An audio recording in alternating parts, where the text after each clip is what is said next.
Hold on. Press the button. Hey, everybody. How is it? How is everybody? We've got a bit of an echo. Why do we got an echo? Echo. It came on, I think, when Andy came on. Right? We'll blame Andy. Go for it. Let's just mute. I don't hear an echo. We're fine? Yeah, it's fine now. I think. Is it? No, I hear it. Yeah, I can hear it too. Have we gone now? Yeah, it's Andy's. Andy? Okay. Yeah. It's your fault, Andy. Andy's watching us and he's on live. Yeah. I don't know. Not. Right then. He was going to sort it. He'll sort it, won't you? We've got a very special guest, not Andy, but Neil Johnson. Hey. Super director Neil Johnson, my good friend, who walked in my life one summer morning in my shop. It was winter. You remember that? I remember that. I remember that day, totally. I was excited.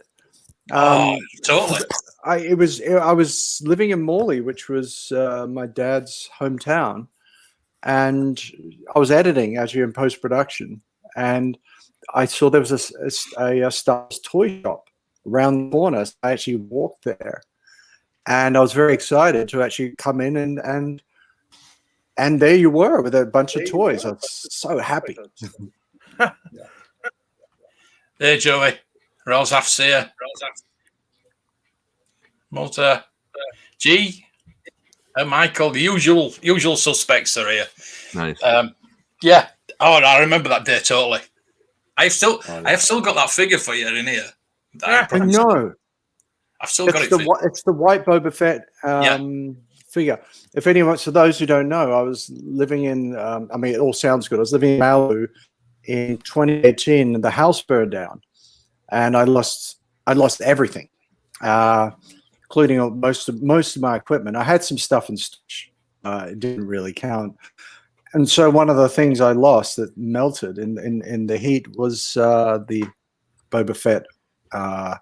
It's a white 6-inch action figure that I actually bought from you. So Mark's been kind enough to replace this next time I come to the UK. Nice. Who just charged you? I should have got it out, but it's in one of the boxes at the bottom of the cupboard. So I do promise to come back to Morley. Definitely. Is that where you live now? Yes, it is. Yeah. I actually live here now, so the shop is no more, obviously, but this is like a shop, isn't it? Great shop. But nothing's for sale over there behind you. Yes, well, I've started selling again. I did get a job lot this week as well, so yeah. Andy, yeah, I know you can't stay long. You can if you want, but you're here for a reason, aren't you? I am. And thank you for giving the opportunity. You guys may remember this summer, Josh and I hosted an online auction for Dornbecker's Children's Hospital in Oregon. And a lot of you guys in the chat and you guys present were there and bid on items, and all those seeds went to the hospital. And it was a surprisingly fun and successful event, and to the point where we're having another one next weekend, December 4th, at noon. Let's see, it'd be noon. Let's see, noon our time would be 3 Eastern. We might have to go a little earlier, just make sure our UK buddies can get in there. Yeah.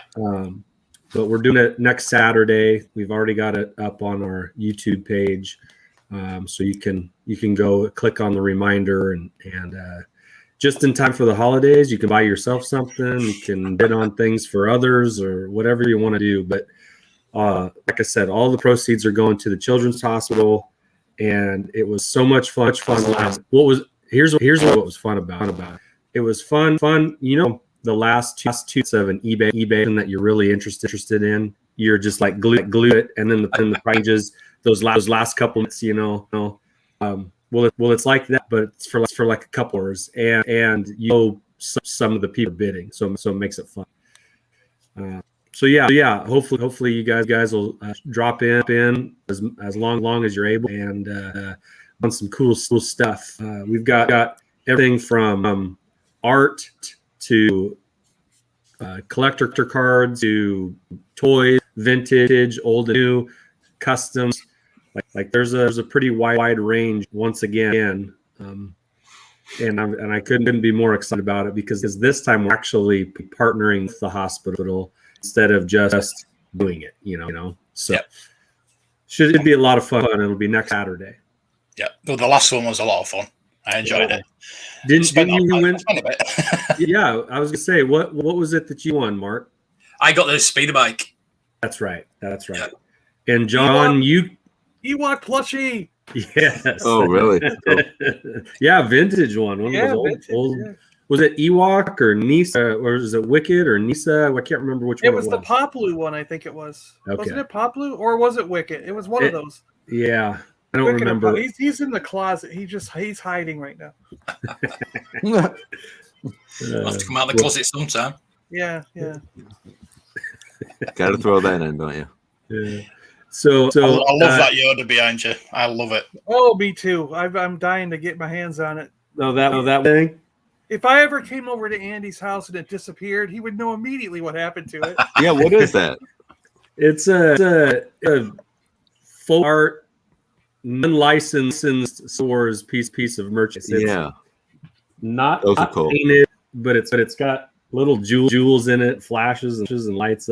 It's weird, is what it is. But it's fun. It's good. Yeah. It's good weird.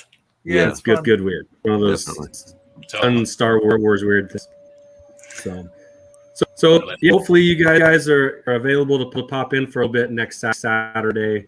Be evening for UK folks and afternoon for USA folks. Yep. Totally. What is it for 3 hours?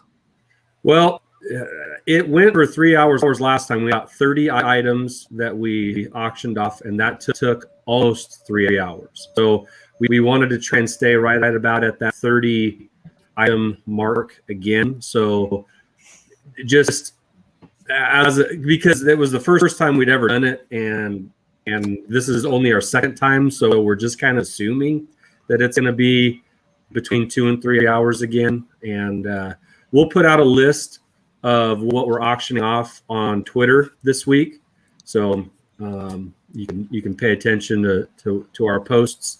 Brilliant. And then I'll put it in the order of what we'll do it on Saturday, so you can kind of maybe gauge if you can only make it for a little bit, make it worth your while. Oh, that's a good idea. Definitely. So there you go. Yeah, it's just Holocronicles on YouTube, Instagram, or Facebook. It's the same on I'll put the link in the chat. So nice. It should be a good time, and it's for a great cause. Actually, this time we're donating a specific program that Children's Hospital is starting up. It's for the families who have kids that are having procedure done where they might have to stay overnight or for maybe a few days, and it's to provide them with not just room and board for however long they need, but for their siblings. Like, part of this program actually buys toys for younger siblings to play with while they're there, so it's not like they're just sitting in a room for 3 days. Yeah. So I thought, that was a perfect marriage of what we do plus what they do, and it just seemed like we were supposed to do that. So pretty cool. And I'm sure Andy will fix his mic before the auction begins. Yeah. We'll be at Josh. Yeah, we'll be at Josh's house, so no technical problems there. It sounds like max headroom. People were saying. Some of it, yeah. Yes, that's cool. I think so, right? We got an auction going. That's what you sounded like. That's great. Yeah.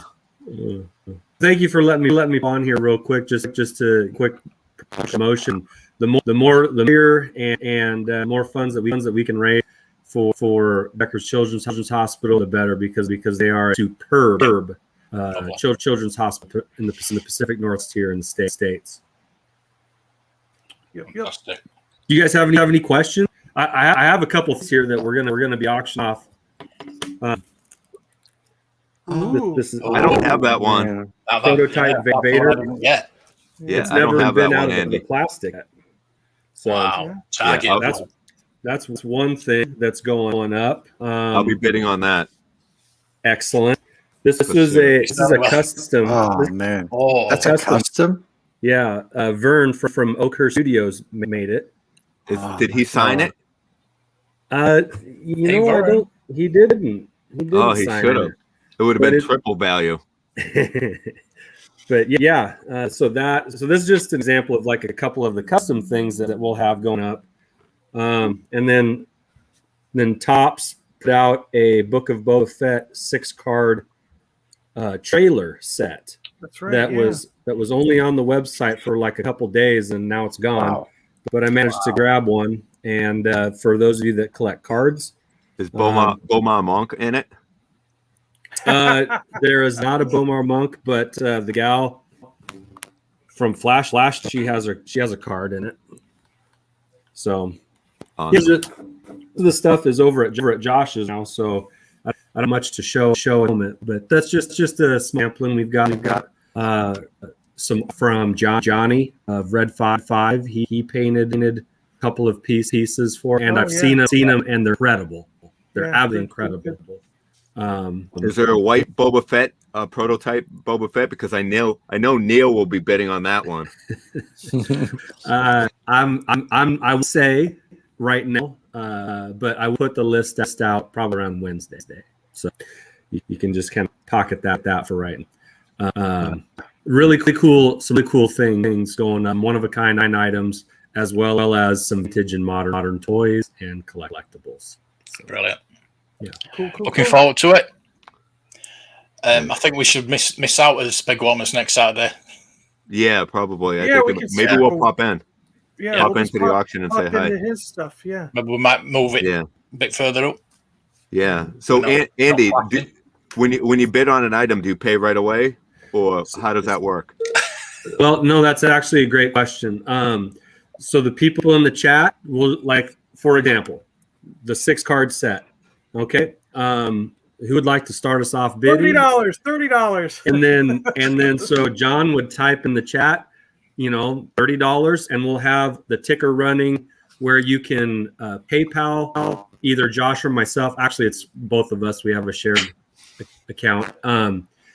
You can PayPal us right away, and we'll mail it to you. So it's all done, it's all done, chat. Yeah, exactly. It's done in the chat, and like I said, if John, if you bid $30 and you win, all $30 are going to the Becker's Children's Hospital. We're not taking a chunk out, for anything. And you add shipping after the 30, right? Yeah. It's not Yes. Now, included, right. Assume that shipping is not included. There are some people who have donated some items that are going to cover shipping costs, but that's more on an individual basis than it is for all. So, it'll all be done in the chat. We'll post up the highest bid, and then until it changes, we'll give it about 2 minutes or so, or if it's still going, we'll maybe give it a little bit more. But yeah, it's just gonna be all on our YouTube page, all done in the chat, and we'll make it very easy for you. And if you just want to, if you don't end up winning something and you'd still like to donate, we'll also have a link to do that too. Awesome. And the last time when I won that Ewok, it's like we just talked over DMs. Yeah. And then he said, this is the total with shipping. Yeah. And then it was like, I don't know, it was a day or two later, I was able to send him the money. So it's not like it's instantaneous. Like as soon as It's you not win like the House thing, Lab. Yeah, right. Yeah. You could discuss it with the guys and say, okay, I can give it to you tomorrow, and here's the total. Yeah. All right, Absolutely. I mean, you're dealing with Josh and myself. It is. Yeah. So you want to email us or DM us? Hey, can a Monday, no problem. But we are assuming when you bid, you're for it. So Yeah. should be fun. Yeah. Hope to see you there. Yeah, I'll Next definitely week. be there. Yeah. All right, so we'll postpone next week's Pegwarmers probably, or even move it up. I don't know. We'll talk about it. Yeah. All right. Well, thanks, guys. You have to get going. Thank you. But Thanks, Neil, Joe. nice to meet you, Andy. and Nice to meet you. good to see all you guys, and thank you in the chat too. See you guys next week. You got it. Great cause. Yeah, I think Salacious didn't he?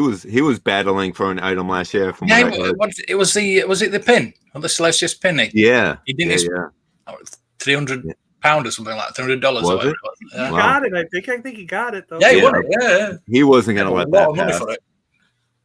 It's kind of like those storage wars. I think they just bid him up because they knew he wanted it so bad.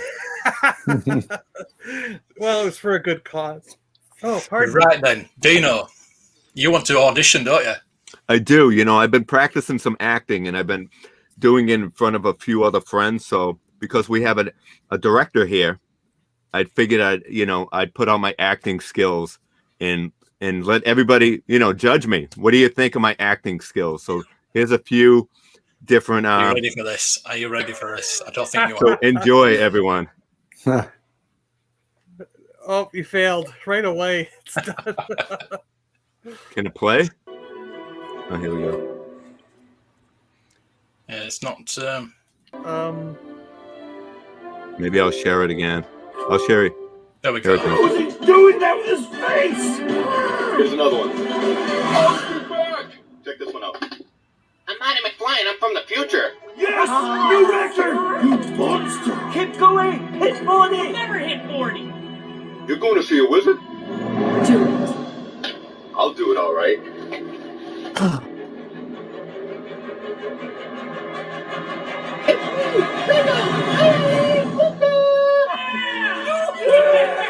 Camel hump. Well done, folks!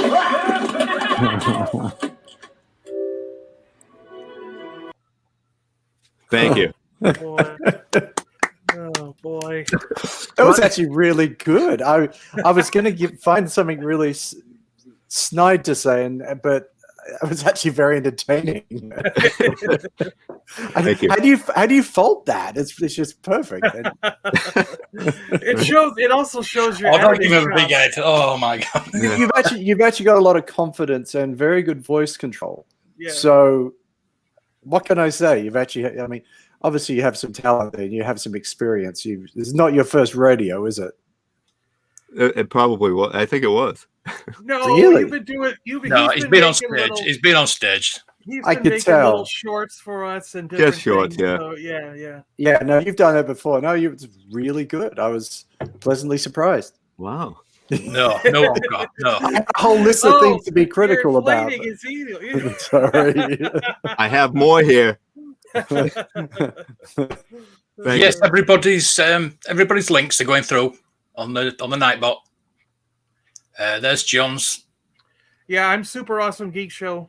I do funny names every week just because I don't know. There's Joey, who's not here. He's just getting on a plane. And I mean, look at him. He's got his merch. Where did you get that merch from? Oh, Yeah. wasn't the awesome Left Coast Graphics doing that stuff? He customized. He made that for me. The logo. The logo, anyway. Yeah. How do you make your shirts? Where do you get them done? Are It's they- T Public. Oh, that's where I go. Okay. good. Yeah. I use Spring. I use Spring for mine. T Spring, right? Yeah. T-Spring. I actually like the quality of the shirt. I was surprised. And this is like when it's on sale, $13 shirt. Well, don't sell it. It's not an advert. No, but for real. I mean, I was surprised. I was shocked because some Yeah. of the shirts, they're Yeah, too and stiff. I actually have some of my shirts from my films, some of the movie posters on there as well. And Oh wow! I'm actually their biggest customer on my own stuff. So I end up buying my We own always are, product, yeah. and then I end up getting You a make little money. rebate. I make money on myself. Yeah. Hey, Monty. Hey, Monty. Neil, do you do little shorts on YouTube, or do you put your trailers on YouTube, or? You know, I that's a very good question. There we go. Yeah, it's funny. It's all the stuff I used to like there. No, most of what's on there is movie trailers and stuff, and a few of the music videos. I don't do short films or anything. Haven't done them for a long time. But there you can see. You can see my house burning down if you look at the Woolsey Fire one. Oh wow! You know, yeah, you can. It's holy cow! Yeah. So as it was happening, I was actually that was me ran around shooting it. Wow. So I ended up using that in the Time War and stuff. And you know, I don't do a lot with my YouTube channel because it's all goes through, you know, into the regular stores and Sony and stuff. Yeah. Okay. So every time I have a movie come out, though, I throw it on there, and then it gets it gets a lot of views, let's just say. But everything you see here, I'll give you a commentary as it's playing. Yeah, everything. We didn't know the house was burning, so we're just running around shooting stuff, and we thought the fire had gone a different direction. And I didn't have the good camera with me. I had the cheap camera, leaving all the good equipment at home. It's probably worth a lot more than my camera. Well, it is. It was only the $2,000 instead of the $30,000 camera. Yeah. I didn't want to put the $30,000 camera out, you know, around the smoke, so I left that at home. I had the drone with me, thankfully. Yes. Well, one of them. And that's the house in the middle there. That's it. That's all that's left. Holy cow! Yeah. So I mean, we're just in shock. And yeah, people say yes, you had insurance. No, I didn't. And I mean, it's probably cost me about $150,000.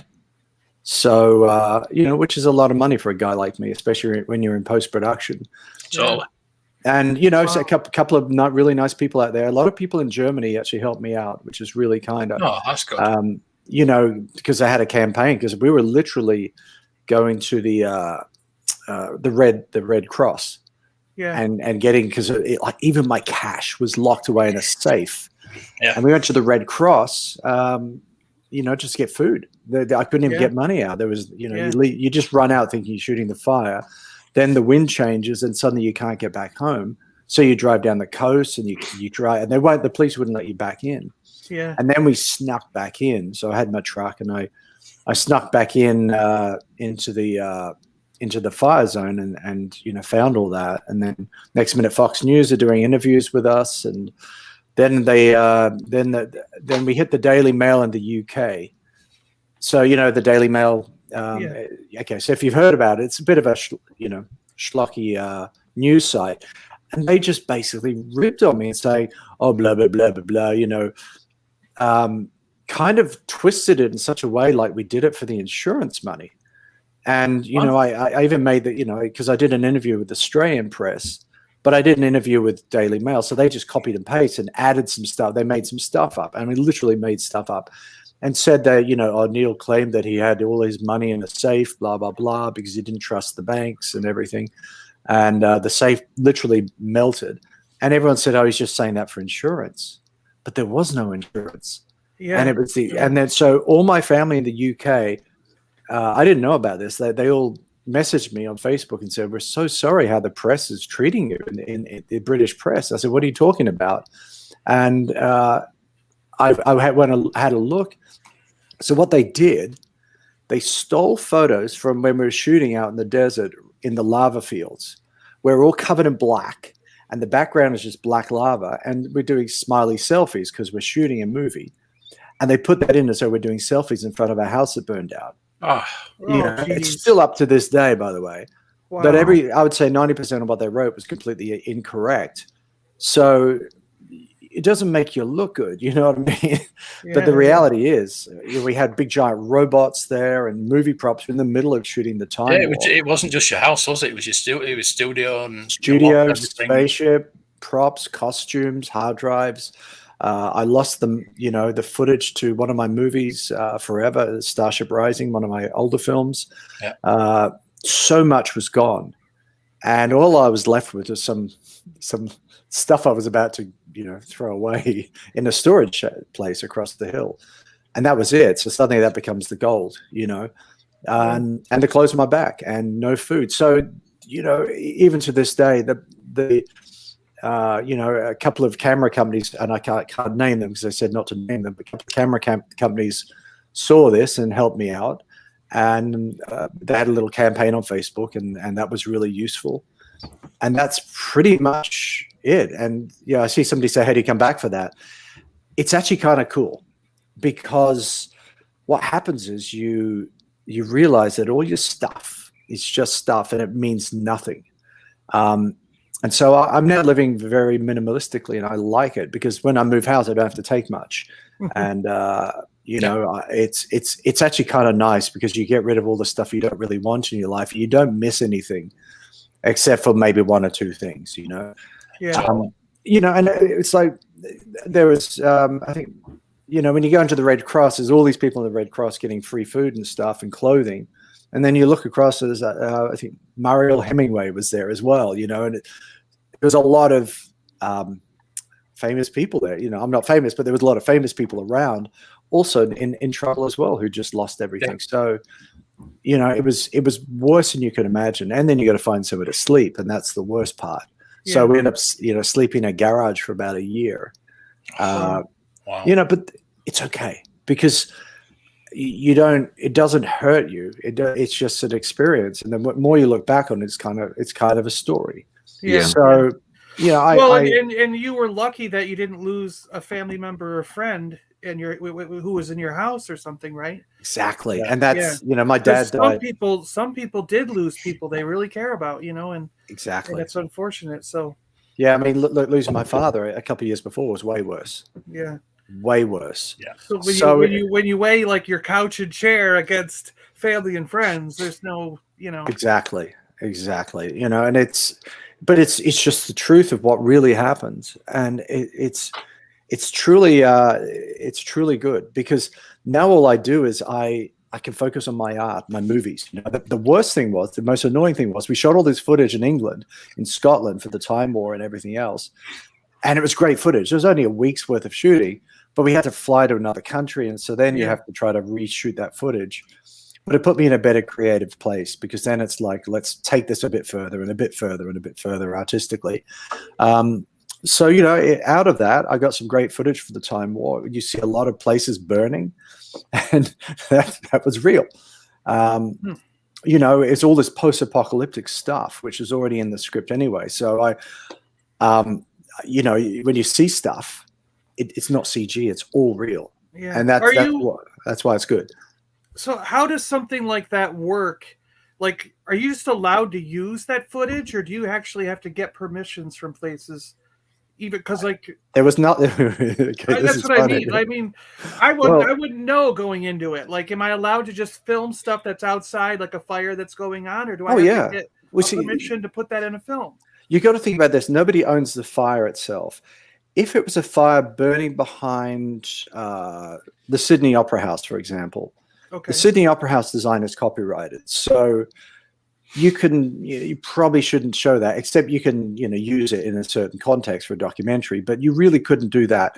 But everything we shot there was nothing left, so you got to remember. Gotcha. Okay. There was literally just everything was flattened and gone. Yeah. So you go out in the field, it's just black, and it's this horrible dust, and we were filming with masks on, so. It was like an apocalypse, like a nuclear bomb had gone off in the whole region. So when you see it, when you see this stuff, you think that can't be real. It is all real. But we ended up building an 8-hour. I call it an 8-hour movie. The Time War is a time travel epic 8-hour movie, which is actually a TV series, of course. But it's Adolf Hitler traveling through time, rewriting history, and his daughter tries to stop him. And in the process, there's like an atomic war, and there's all sorts of, post-apocalyptic events. The entire Earth is scorched in the process of that story. And that story was always there. But then somehow the universe opened up and said, okay, I'm going to give you a real apocalypse in your local area, to create it. So it made it a much better production. I mean, the Time War was, I wrote it in 1995, and let's see, it's been rewritten, of course.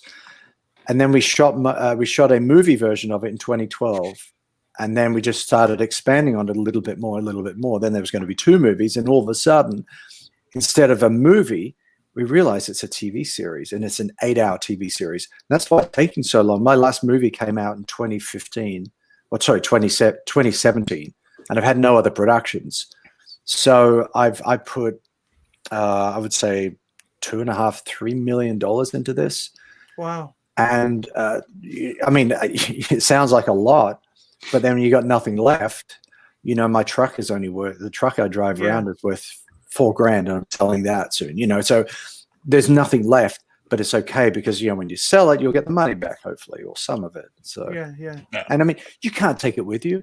So, and I was a big Star Wars toy collector, big, back in the 80s and 90s. And a friend of mine, Blake Edgerton, had a shop in Australia called the Fan Attic, which is got a bit of a name in Australia. It was a major place for toy collectibles. Blake now moved to the UK and stopped doing the store, but it was a time to make my 3rd film. I sold my entire Star Wars toy collection. Wow. To make film number 3.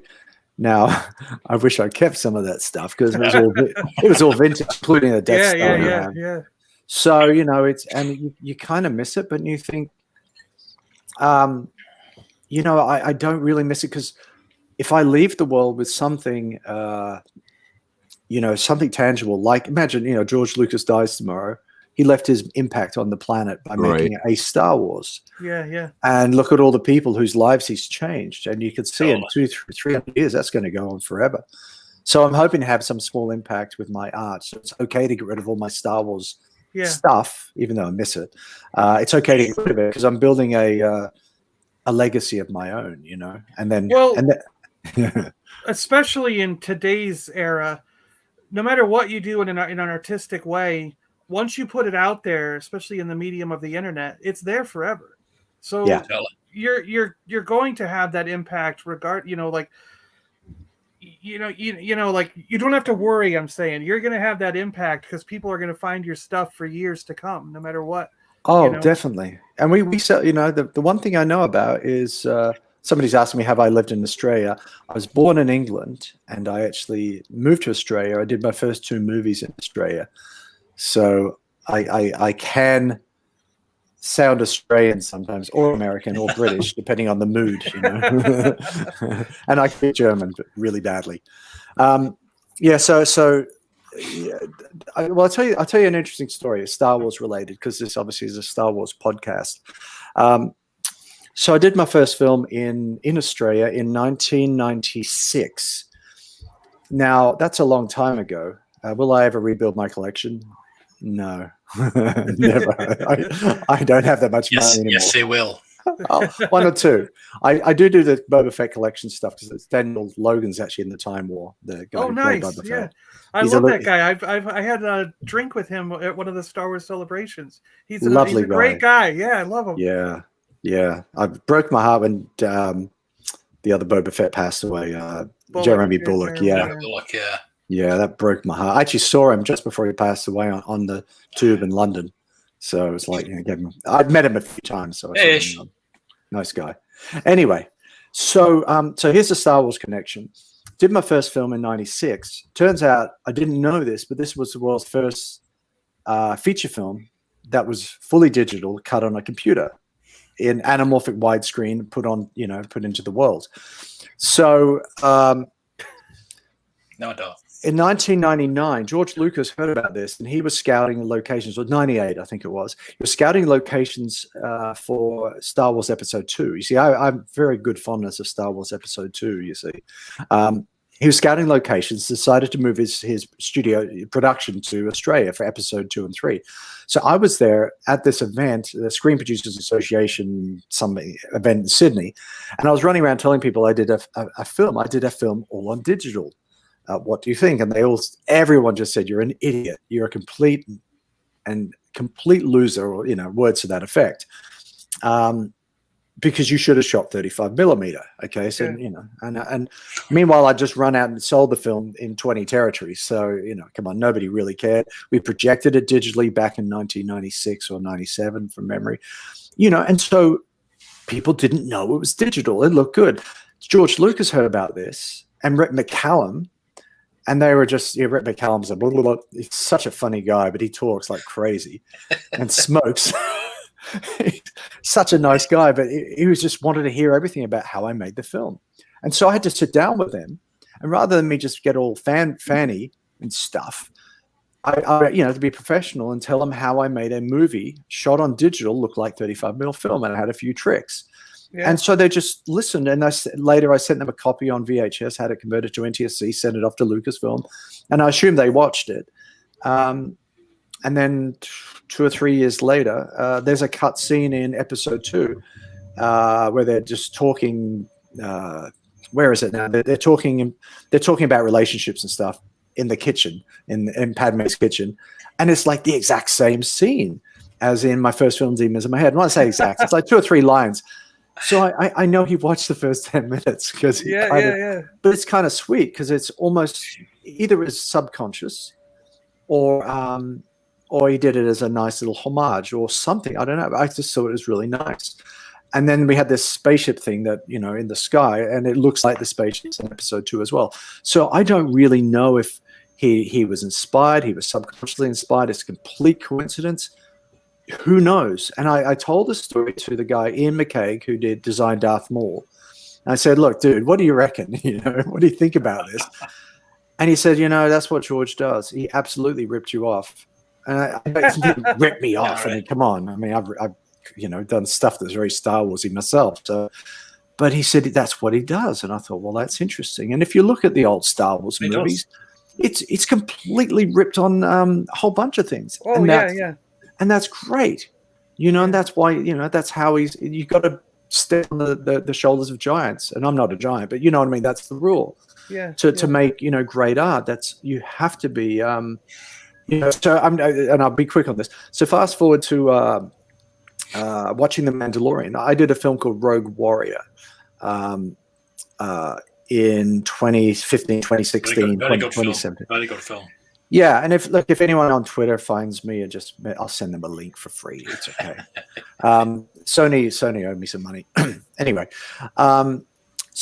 this film comes out, and it's got this floating robot called Hoagland, which looks kind of cool. But the similarities in that and The Mandalorian are shocking, in a nice way, of course. And I mean this because I'm not going to go after Lucasfilm. I mean, come on. But, okay, so the spaceship is very, very similar. The Razor Crest and my ship look almost the same, except theirs is silver and mine's white and gold. And I just paid a guy to do it and, whatever. But it's kind of cool.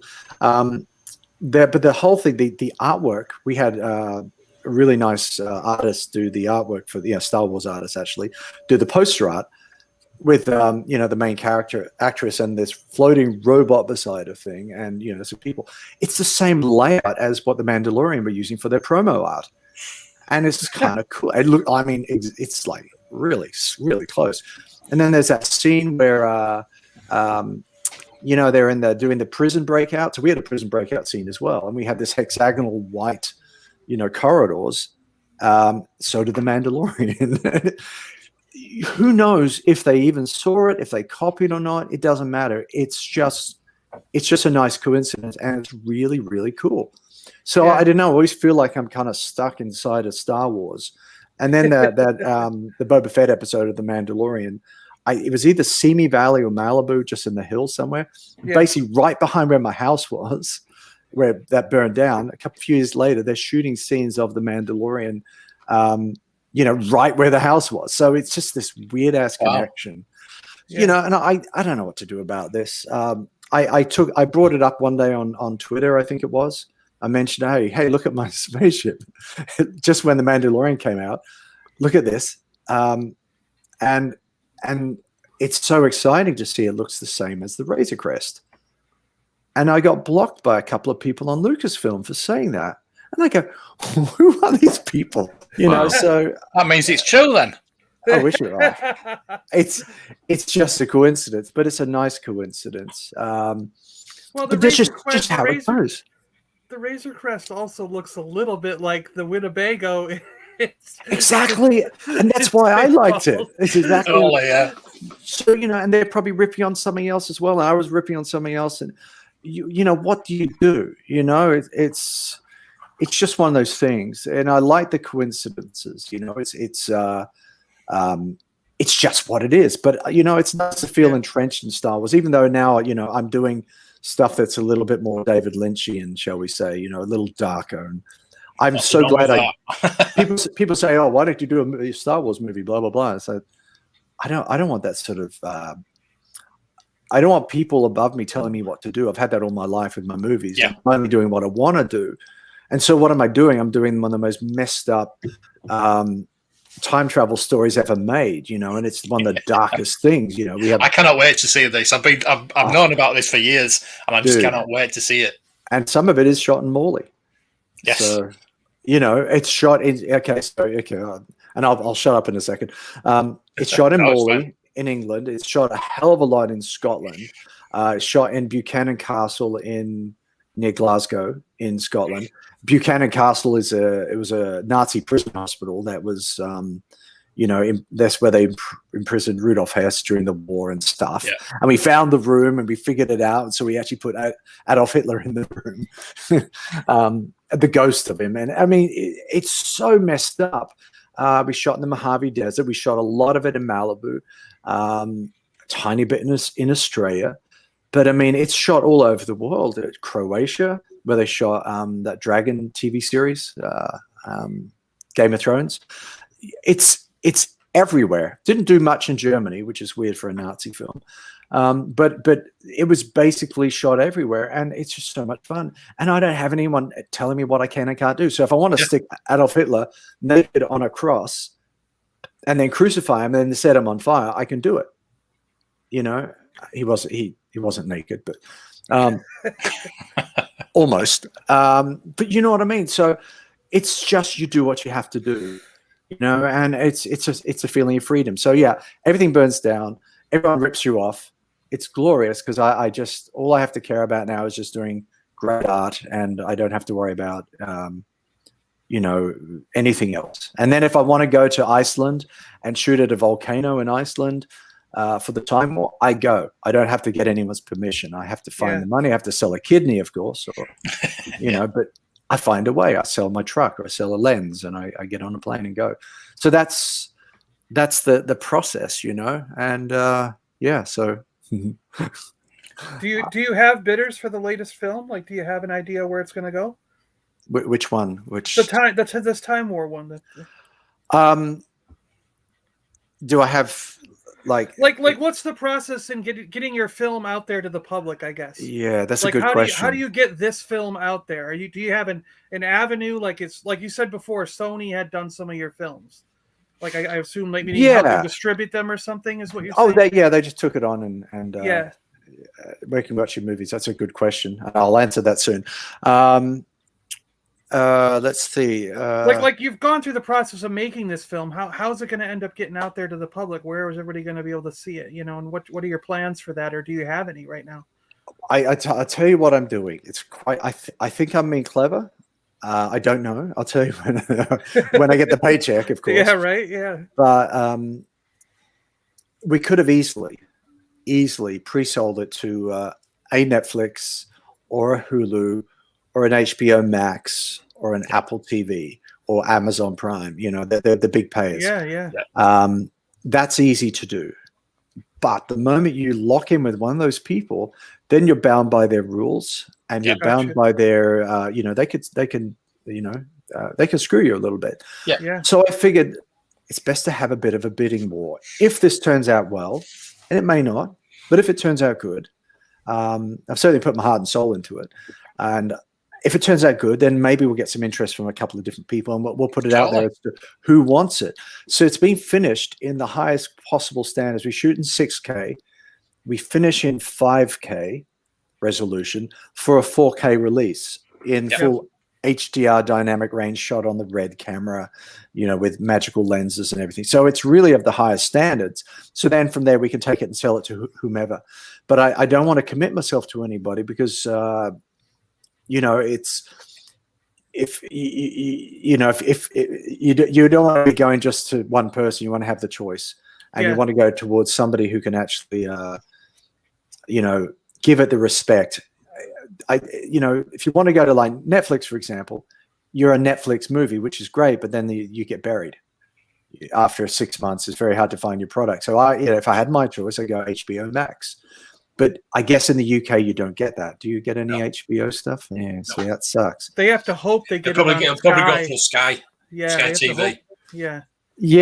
So it's a matter of negotiation. But I want to go, with a finished piece of product. And Well, say, the other thing is, like, do you like if let's say you sold this ahead of time while you were filming to Netflix? They would have to approve the cut, so they could couldn't they come back and go we don't want these parts. You got to reshoot this, right? Absolutely. Yeah. And this has happened. This path gives you the freedom to make the movie the way you want to make it, and then, like you said, hope you can have a bidding war later on, or something like that. Yeah. This film is brutal. I mean, when I say brutal, it's not a gore fest. There is a little bit of blood in it, but it's emotionally brutal. I traumatized myself doing this movie. I mean, really emotionally, and I actually traumatized one of the actresses, Tracy Birdsall, who's in it. We were doing a scene. I don't want to give too many details because it's spoiler alert. Sorry, but there was a scene we did where it was a situation where something happened to her, and it was very emotionally taxing, for women to do a scene like this. And you can figure it out, hopefully. Anyway, it kind of put her into a bit of a tizzy. Prior to that, and again, stuff I can't say. You can Google this and figure it out. Prior to this, she had a situation with a neighbor. That had put her into a bit of a mental state. I know about that, yeah. And I don't want to talk about the other person involved because he's nobody, truly. Obviously he's somebody, but he's nobody in his as a human being. So it's not worth my talking about him. But if she put herself into a mental state so bad that she called the ambulance on herself. And because she felt she was having a nervous breakdown, and got hauled away. And I think I was in the UK when it happened. And that's the level of emotional intensity we're doing with this series. There's another actor went through major stuff, where it was almost dare I say some form, almost suicidal and stuff, and it was so intense emotionally. There's a scene where I can almost never watch it, where somebody is thrown on a cross, not Hitler, and set on fire. And the actress was so real about it. I can't even watch it to this day. It's like it disturbed me so much, and I wrote the stuff. It's so real. And it was done for, I won't say it was done for real, but it was done pretty, we had a full-size cross in the desert, real fire and everything. And the actress put herself in a headspace. So it's, this series has, it's done a lot. It's been burnt to the ground and rebuilt. Yeah. And that's the great thing. And as I said, there's about 8 hours of content. And it's quite wonderful. And there's basically what there'll be is 7 or 8 chapters. I can't say exactly how many. 7 or 8 chapters called The Time War. And they'll each be about 45, 50 minutes long. And that's about all people can take, I think. And then there is a Christmas holiday special. And I say that because there's a separate movie. A standalone movie that's often a slightly different part of the universe. It is genuinely a Christmas holiday special, but it's called At the Edge of Time. And that was shot before everything else. So, that's kind of what it is. So when we go to sell it, we've got a lot of good content for people. It's not a gore. It's not like, you watch those torture porn movies. It's not a gore fest. It's just the emotional intensity of the characters. And it's all character driven. So there you go. Yeah. Sounds like everybody's put a lot into this. Sorry? Sounds like everybody's put a lot into it. Yeah, way too much, I would say. But Yeah, too much. again, it comes back to that theme. Everything burns down. What are you left with? All you're left with is your legacy. For the rest of the time. And I would hope that this will live hundreds of years, thousands of years in the future, because stories do last. We got Shakespeare. And so. Yeah. Oh yeah. I have never, ever gone to this level emotionally, or artistically, and I've just done. It's like I channeled the story, It's and there's nothing like it, So it just goes back to this is all this. People say with all my movies, oh, you put a lot of yourself in this or that. Usually not so much. This one is all me. There is if you ever want to know who I am as a person, or my life, or my character, or my soul, I put it into this film. Yeah. But it's not obvious unless you really want to get into the depths of my brain as a 50-plus-year-old dude. I will explain it to you, but there's so much texture and reality in this, and it's proper science. It is time travel. It's multiverse stuff, but it's not. It's rooted in a lot of strong science, and that's the best part about it. It's not Lord of the Rings, even though we shot in the Lord of the Rings locations. Sorry, somebody said, where can you find the movies? I know my movie Battle Space and Humanity's End. If you're in the US, they're on streaming somewhere. I don't know where, because I just sold the rights again to them. My old movies keep reselling. They were and sometimes are on iTunes.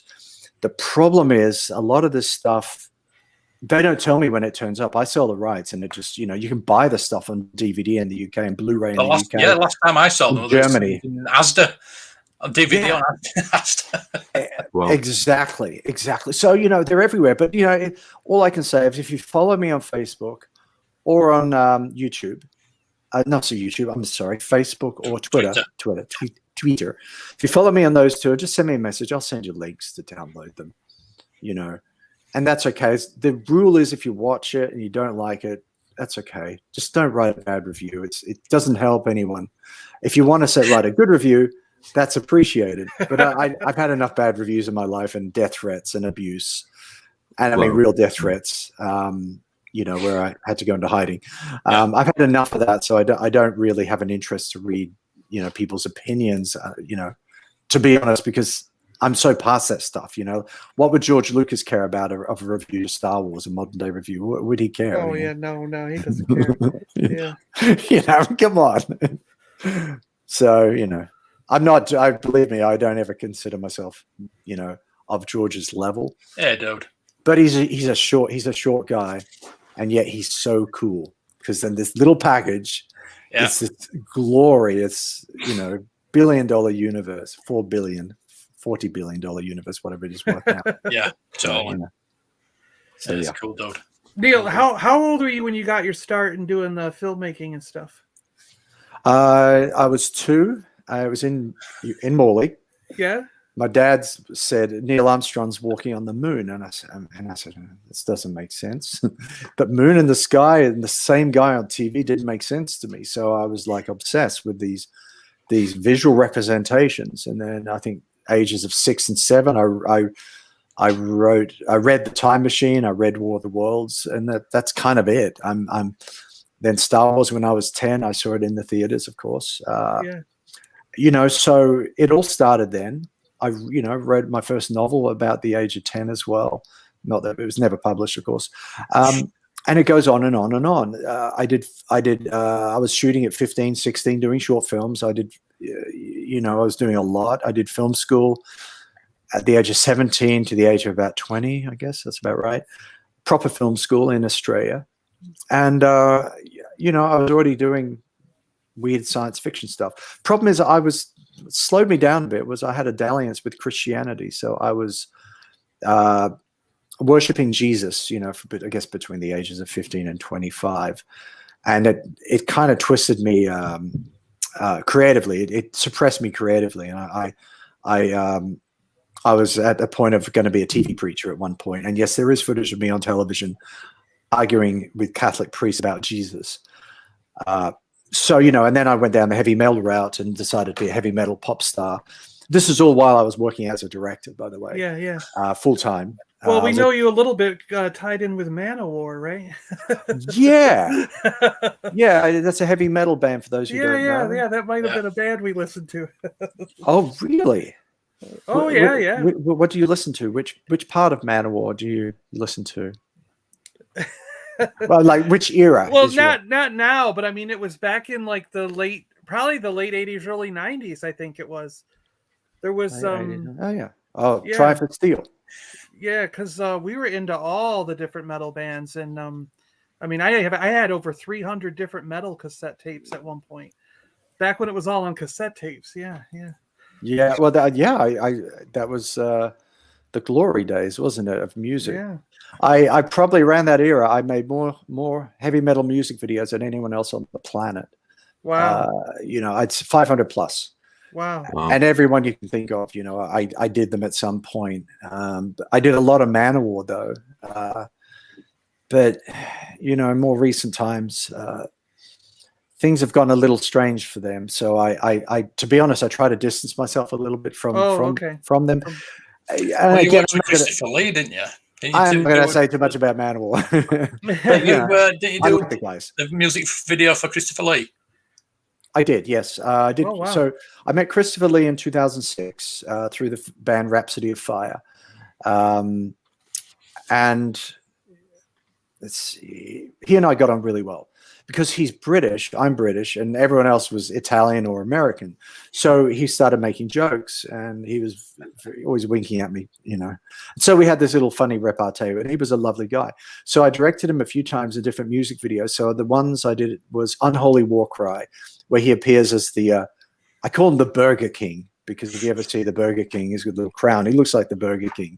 That wasn't my design, by the way, to put him in a crown and make him the Wizard King, because they wanted him as a wizard. Yeah. Like, what's a wizard? I mean, come on. But he said, no, I don't want to do a wizard. So I want to be a king. So you are the Wizard King. So he was the Wizard King.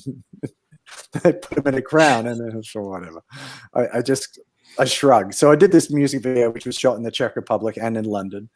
And that was great. And then he kept bursting into song, and you know, it truly was me, because I say everyone will claim this now, but I suggested to the band that maybe you should get him to sing, because he kept breaking into this opera singing, and you know, I can sing. Oh, la, la, la, la. Why don't you get him to sing a song? And I planted the seed. And next minute, he's singing a song with Rhapsody of Fire, and it's called the Wizard's Dream. So I gotta look this one up. Oh, you should. Oh, it's a thing. Yeah, it's a thing. For sure. I'm actually kind of proud of this one.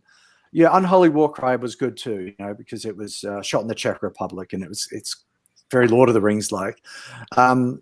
But then Wizard's Dream. So what happened? I'll give you the story. So Christopher Lee was getting a little feeble, and you know, he had an amazing life. He couldn't stand up for too long. So he'd just done the Lord of the Rings stuff, and I think he'd just come off doing Revenge of the Sith. Yeah, he'd just come off Revenge of the Sith as well. And I just kept it. So, dude, you got to tell me about Star Wars. He said, oh, I won't say a word about it. But, you know, then he started talking about sword fighting. So obviously he's inferring that he was sword fighting in Revenge of the Sith. He said, you know, look at this finger. Somebody cut it off. Errol Flynn cut off his finger during a sword fight back in his early days. So, you know, you always have these stories. And then he was also, you know, told me about the time he had to kill people, and he was a Nazi hunter, you know, where he was in the war, you know, he actually killed people. We spoke a lot about things. So anyway, we had a good rapport. We were in Germany, in Cologne, in the radio musical in Germany. And so we're doing this music video. So they recorded his singing first. Now, you know, his breathing's getting a little, so he can't pump it out perfectly, hit the notes as normally he used to be able to do. So they had to edit his voice a bit and time it and tune him up a little bit to make him, you know, in tune to sing with the band.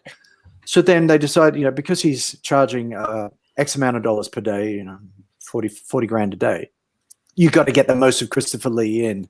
So sing a song, do a music video, and be done. And so we're sitting there waiting for, let's see, the final mix. We have a full orchestra, a 50-piece orchestra, a 10-person choir, and we're all waiting for the mix to be done so we could do the music video. Meanwhile, it's costing like $1,000 a minute for the orchestra when we go overtime. We're paid for a certain point. Every minute over, they can start walking off because there's a union. So literally, they had to be done by 3 o'clock. 20 minutes to 3, we finally got the track. So we start recording. So I had 20 minutes to do the entire music video. So I had cameras. I had like 3 cameras running. This is what I'm good at. I can blah, blah, blah. So get all the cameras rolling. Big camera crane. We had this and that. One again and again and again. I mean, I had to entertain everybody, but keep them moving quickly. So all Christopher Lee had in him was about 20 minutes of standing up. And that was it. And then I had to do cutaways. So I just begged the orchestra. I said, look, can I have another 10 minutes, please? Please. Because I've been super nice. In German, I spoke to them in German, and they all agreed, which I was very thankful for. So I got an extra 10 or 15 minutes. So what you see is the magic of the wizard's dream. And it's basically shot in I think, a total of 45 minutes. And I love it. It's an absolute work of art. In the sense I want to see it now. It's on YouTube. I'm not allowed to host it myself because of copyright, but there's a bunch of people who are hosting it. Yeah, but just type in Wizard's Dream, look for the best version. There's 2 versions of it. And you'll see it. So, there was that. And then Manowar decided they want to use Christopher Lee again in some other stuff. And somehow I got wrangled into going to Abbey Road Studios, where I was able to pay Mr. Lee some money and get him to do the introduction voiceover for the Time War. Oh, wow. And so that's kind of how all that came about. And, so I have the last audio recording of Mr. Lee before he passed away soon after that, I guess. The last feature film credit or movie credit or series credit ever of Sir Christopher Lee will be the Time War. Now, what you're seeing there is again, somebody stole that from me, I guess. Or is that my channel? I don't know. That's not the final version. That is a version I did to incorporate it into my 3rd movie. So the footage you see there is from Battle Space. It was done as an experiment. There it is. So there's the orchestra and stuff. But there's basically, I think there's 3 versions of it. The proper version is the one without the spaceships and without the sunrise at the beginning. But you can enjoy any version you wish. And so, yeah, that's it. If you Google another version of it, see what else comes up. Yeah, you see there's many versions. Try a different one. Yeah, just try that one. Yeah, that one. Try that one. And again, I'll see which version. I'm also not going to show. I'm not going to share the audio because it's copyrighted. So. Yeah. Again, this is 14 years ago. 2005 we shot it. So this is not the final version either, but this is an alternate version that I did. But that's okay. You can play it. It's more band. As safety, I shot some stuff on green screen, so in case we needed it because we were running out of time. So but most of it is basically shot in a couple of hours. You can skip ahead if you want to the middle parts. It's way more exciting in the middle. It's very Lord of the Rings. There it is. Yeah, right there. Yeah. Oh, cool. Yeah, and then there's separately, I've got a helicopter flew around the mountains and shot some footage that looked like Lord of the Rings, but that was in Austria, I guess, and the Alps and Germany and stuff. So got lucky. So yeah, this is the one of the versions of it, and it's just nice to have worked with him. And you don't know people are going to die. You don't know people are going to pass away. It's about to turn to color. I love this moment. You see, if you watch it, it just bursts into color if it plays. Nope. See, I can almost sing the song off by heart. And we shot, by the way, in HD, full HD. So there it is. And if you look at it, that orchestra, and there's a choir in the background. All those people in the choir, they're not singers; they're pretending. The people playing the violins are real real artists. The singers are not. We just cobbled we got some people off the street to be in the choir. As well as, the girlfriend of the guitarist and the fan club manager and all this stuff and the office manager and everything, So that's movie magic, right? Oh, it absolutely is. Yes, Darth Tyrannus sings. And then later on, it went to his head. I won't say went to his head. He got so inspired by it. Then he wanted,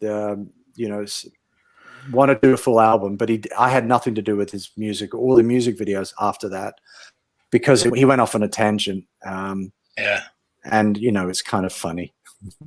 So I don't know. I'm not saying it's all because of me. It's because of Rhapsody wanted to work with him, but it was nice to be in the middle of all that fun, shall we say?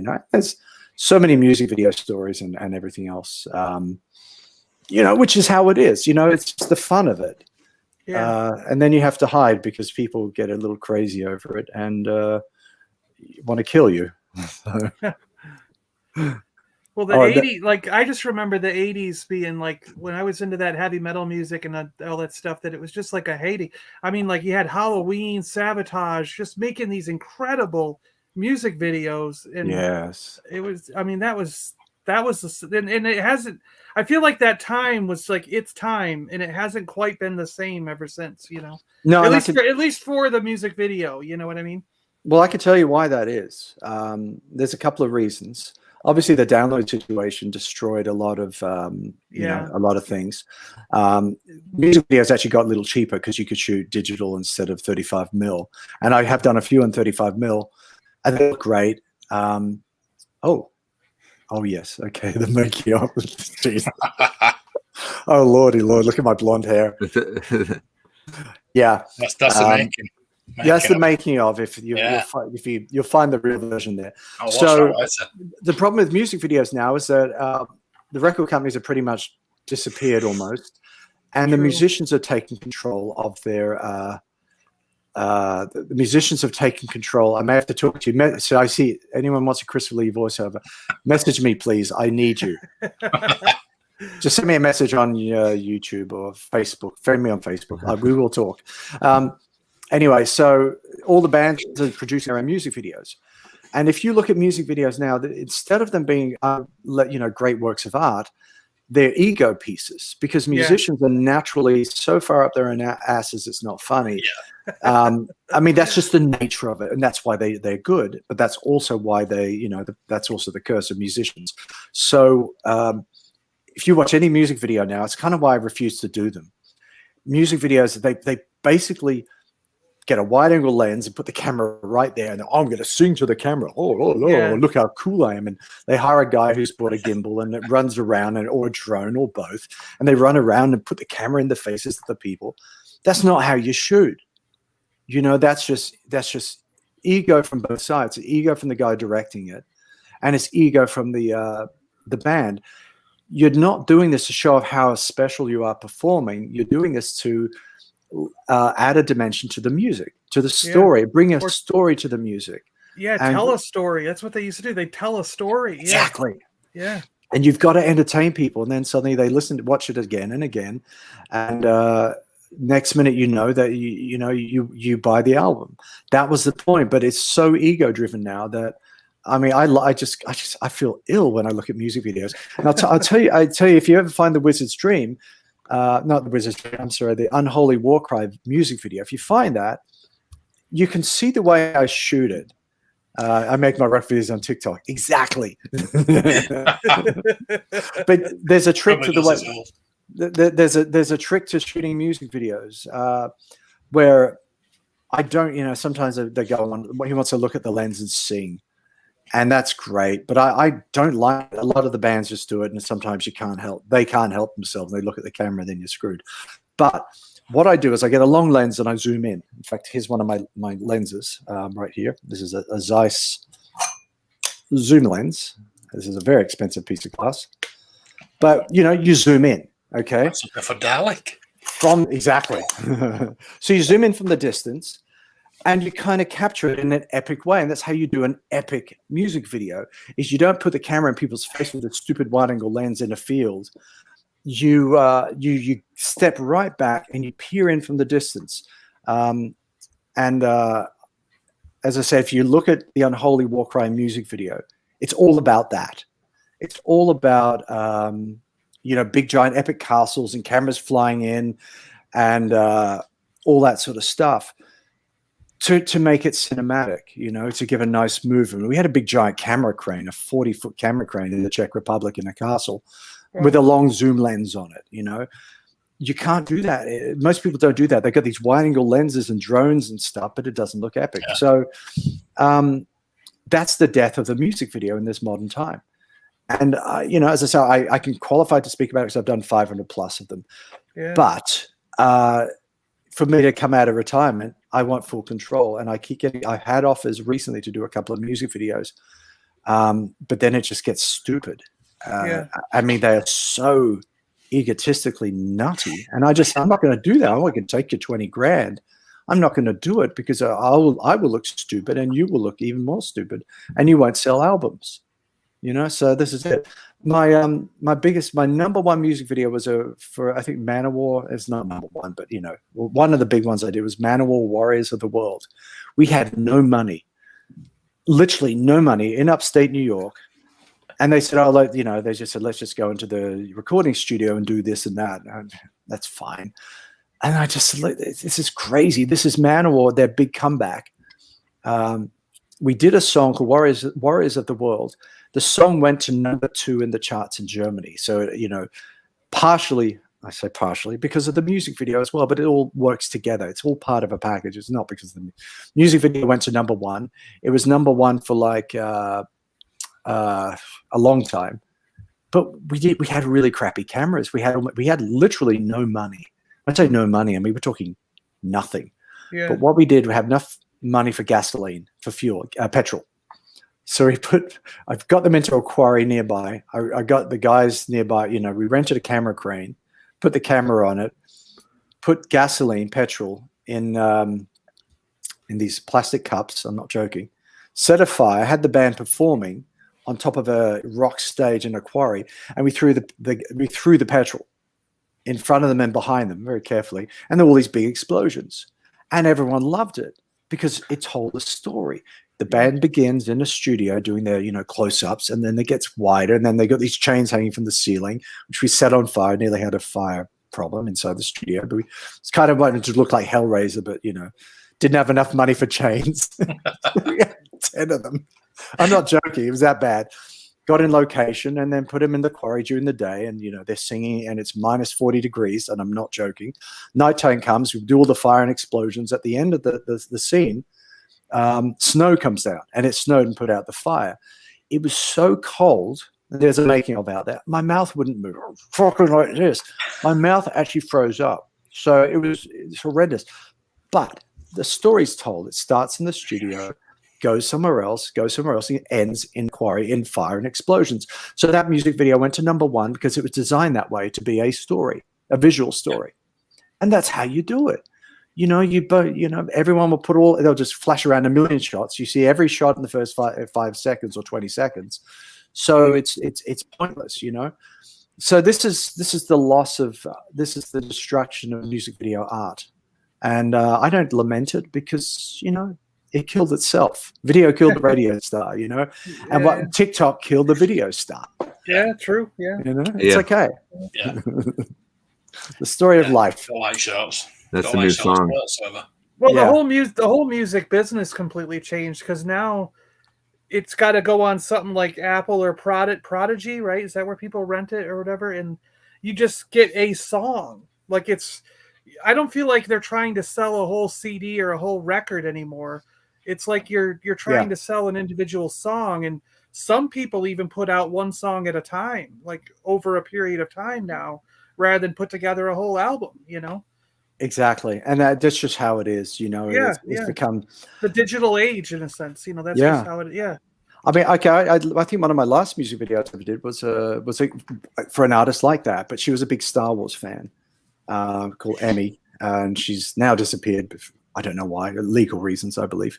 But we did a Star Wars inspired music video, there are dancing Boba Fett's in the music video. I wonder if I can find it. I know I've got it hosted somewhere. The manager got so disgusted in the online abuse towards her because of the music video, because it was like a game. It was meant to be a joke, a setup of a computer game. It's a whole Star Wars. It's a whole story. It's two songs put together, and they got so much abuse from all the gamers. The teenage young boys who like to abuse people. Online. It's just part of their shtick. That's what they are. He didn't understand, and he thought it was a failure. We got 1 million views in 3 days, but he just so traumatized. The manager was so traumatized, he pulled it, and it's like, and it was a lot of money in this, and it's great. And you got dancing Boba Fett's. I'll see if I can find a link, and I'll dancing Boba Fett's. They're not really Boba Fett's. They look a bit Boba Fettish. Yeah. But it also has Cylons. They're Boba not really Fetish. Cylons. We had dancing Cylons, robot Cylons as well. Oh, cool.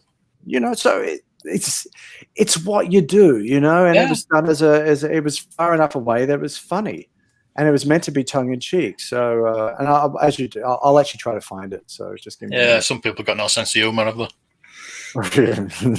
It's okay, Is it out there still, or is it totally? You can't. Is find it what? Oh is no, it out there? Yeah, it's on my channel. I don't know if it's listed because I have to sort of keep it a little bit. It's definitely copies out there, but let me just send it to you. Hang on, where am I? And you can play it as I talk because it's just funny, and it's just cool. And I'm just going to. I see this. Oh, you can't it's a play thing. the audio though, right? Probably not. I would say it's probably not a good idea. I'm just trying to find it here. Give me a minute. It's my channel. Ooh. Sorry. I feel like an old man, going through trying to figure out a computer. I know how computers work. Tell me about it. Yeah. Okay. No, there it is. It goes back a couple of years.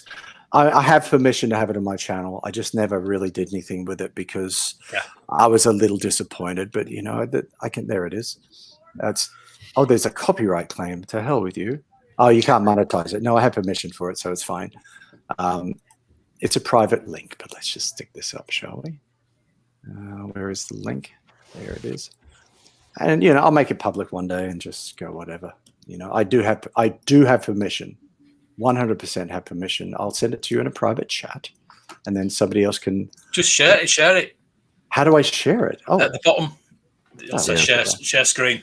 Share screen. Oh, okay. I'm sorry. That's fair, isn't it? Okay. What is it? Video file or share screen? Here we go. I don't know how my screen's going to share. You see, so this is turn the audio down. I've never done this, so please excuse me if I fuck it up. No, we're new too. It's giving me tips. Share screen. Okay. It's not working. They're not working. No, because it's linked to it needs permissions because I'm actually just a high security computer, so you only see myself. If I've sent it to somebody, can somebody else share it? Yeah, it's unavailable. Saying it's unavailable. Oh, it's unavailable. Yeah. Oh, let me fix that. I can change the permissions. Hang on. Give me 1 second. No, it's not. Yes, it's made for kids. Where's the? Sorry, I should have prepared myself. Private. No, it's fine. Okay. Unlisted. There we go. Done. Okay. Let me just hit save. All right. You're getting an exclusive here, young people. Okay, now try it again. We're not that young. You're all younger than me. Right. And it's paused that. But somehow, Neil, you kept all your hair, man. I mean, my hair used to be like that Axl Rose long straight hair, and look at me now, man. I'm gonna have to stop that. Okay, here's a funny. Oh wow, must be. But that's the feeling of freedom, you see. Right? Yeah. I'm always in the desert, so it gets a bit chatty. John, you can walk out the door in the morning. I know. Yeah, I just get up and go. Neil has to wash his hair. Yeah. Does it go full screen, or is that it? I guess that's it. Yeah. By the way, that costume was full screen. the manager decided he wanted certain costumings. That's why it cuts to her in a sort of, they were afraid it was too science fiction. Oh yeah. Yeah, there's actually 2 parts to it. The Dancing Boba Fett's are in part 2, so you can keep that on. I also had to make an appearance in a music video once as playing David Coverdale. I've actually appeared as David Coverdale in a movie and in a music video. So there's a complete rip on the Boba Fett. Oh, there you go. Oh, wow. Yeah, but they dance later on. They do a nice dance number. Well, it's payback, right? Exactly. This has some really good costuming and effects and everything. This is there was a lot of love in this, Yeah, this is cool. I mean, that looks better than the cantina. Well, that's the point, It was meant to be in the cantina. Shot with by Kyle Wright, great cinematographer. He did wait a minute. this. Yeah, is that Cara Dune? She looks like her, doesn't she? She's actually a trained fighter. There's Mike. He's dead now. That guy there, he passed away. Mike and I and his sister, that guy holding his eye, we shared a stalker, and I'm the only one left alive from that situation. That's another story. There's my Jabba the Hutt, which I stole from one of my other movies, one of my own films, so it's okay. There's the robots that fly around. This is all shot in Los Angeles too, you see. And it's just making it, every time she gets excited, her wings pop out. Wings. Those are cool. They didn't want to use them. I said, you got to put these things on. They're the greatest things ever. Cool. So he's cloning her, you see. Yeah. So, and yes, now this is a send up of Fifth Element. Fifth Element, exactly, you see. Which is kind of funny, But again, it was a complete comedy rip, So that actress there, she is actually related to somebody really, famous martial artist. So she has the martial artist fighting skills as well. So interesting that she looked like Cara Dune. Yeah, right. So here we are now, a little game show going on. She's on a game, so now suddenly she's on a game show, you see, which is really bizarre, on the space station. What is it, a dance contest? Well, it's a dating show. That is so cool. Yeah, so these aliens come in, and because we're just making fun of the whole thing, it's never meant to be a serious situation. And you see in the background, people are dancing and stuff, and Wow, I bet this would do very well right now. Still, it probably would. There's a little spaceship, gets in, and flies away. I want to hear the song. Yeah, I'll find a way to get this made public somehow. It shouldn't be too hard. I love that scene. That's beautifully shot by Kyle as well. So she's not singing anymore, you said, right? Well, she is, but in a different. I don't know what she's doing. When you get into legal trouble with people, and I assume this, I don't know. You kind of have to reinvent yourself, and that's all I know. I actually don't know because people disappear, and so this is part 2. So she's now stranded on Tatooine, and it really was shot on Tatooine. Just so you know, it's. I'm not joking. That is Tatooine sand. It's also the Dune sand, and it connects with Dune. So then, see, it's all tongue in cheek. You see. So now she's basically in a computer game, not a computer game simulation, but she's playing. It's a system. The games basically. No, thank you. She's swearing there, of course, because like an Oculus. So level 1, you see, and of course the computer game people didn't like the fact that it's just how they are. They're just angry. So there's Mike. If you saw previously, he got the stuff thrown on his face, and now he's wants to fight and get angry. He's a trained martial artist. He's given one show of all of Canada. Level 1 complete. And if you see in the background, there's the Boba Fett's dancing. Oh, yeah. They're not really Boba Fett's, but they're a bit Boba Fettish, doing her stuff. And later on, she's joined by Cylons. They're not the same Cylons in Galactica, but there they are. They're sort of Cylon-ish. Oh yeah. And they dance. And I had to go to Germany to get that animated to get them to dance. It's all motion capture. Look, see, they're dancing along. I thought it was funny. You know? I'm fascinated. Yeah. I think it's really incredible. It's just fun. It's not my best work. But you know, it's something we all put our heart and soul into it. The DP put his Predator heart. alien. Yeah, exactly. I mean, the costume and look at how cool that looks. I mean, it looks really good. Yeah. Well, a lot of the costumes came from the movie Starship Rising, which we were shooting at the same time. Oh, really? So that's why it all ties in together. If you watch Starship Rising, you know, it works together. Most of that was designed by Emmy's assistant. I call him assistant. He's an actor as well. The bald guy, when you see him. See, now she's fighting herself. Yeah, which is cool, you know. She was a trained fighter. So then the Boba Fett's get their helmets off because they want to show their faces. To remove their helmets. I know. But they wanted to show their faces. That was part of the deal to get them cheap, you know. We want to see ourselves, you know. And so you can understand the situation. There's things that look like Imperial walkers, not quite. And there's the Captain Nemo submarine in the background as well. Yeah. You can understand the situation with the Mandalorian, why, you know, he wanted his helmet off. I've had actors who've completely flipped out emotionally. I'm sure.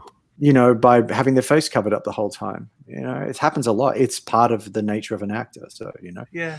And then she finally arrives back, and there's the cute guy that she chooses not to fight, but to have a kissing session with.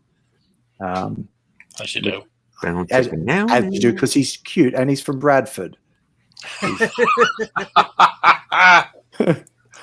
Somebody has to be. Yeah, he's a lovely guy. Lovely. Lindsay, you know she's excited because her leg goes up. Was that Mark in his younger years? Yeah, exactly. And I still have black hair, yeah. And then she's off to be continued or not. Fantastic. So there you go. Thank you for that. Thank you. So yeah. Awesome. Yeah. Brilliant. You know, it's all Star Wars stuff, you know. Yeah. That's the one time I did rip off Star Wars. And Babylon 5 and all that, you know, it's like, yeah. I'm curious. So I don't think I haven't seen any of your movies. Do you have like for somebody that hasn't seen a movie, do you have like a top 3 to 5 that you would recommend that you're most proud of? Yeah, I would say Rogue Warrior would be the first one. And I'll try to find the trailer. Hang on while we're here. And I would also say Humanity's End. Oh, there you go. I can see one of the trailers there. You just click on any of those. Humanity's End is another one. It's my most beloved movie as well. But I would say the best is yet to come because the Time War is really something else. If you look closer, you may see the Mandalorian ship in this. It's not really because I was first, but it doesn't matter. You know, there's the robot rising. It's the guy from the Hobbit.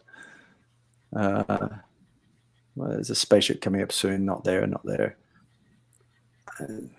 Yes, there's the World Devastators from the Dark Empire. That's Marilyn Gigliotti from the movie Clerks. That's Tatooine. You know, this was an early teaser trailer, by the way. That's there it is. There's the Mandalorian. Yeah. Oh my gosh! It's really close. Oh my god! Even some of the shots out in space when they're shooting at each other are identical. It's kind of weird.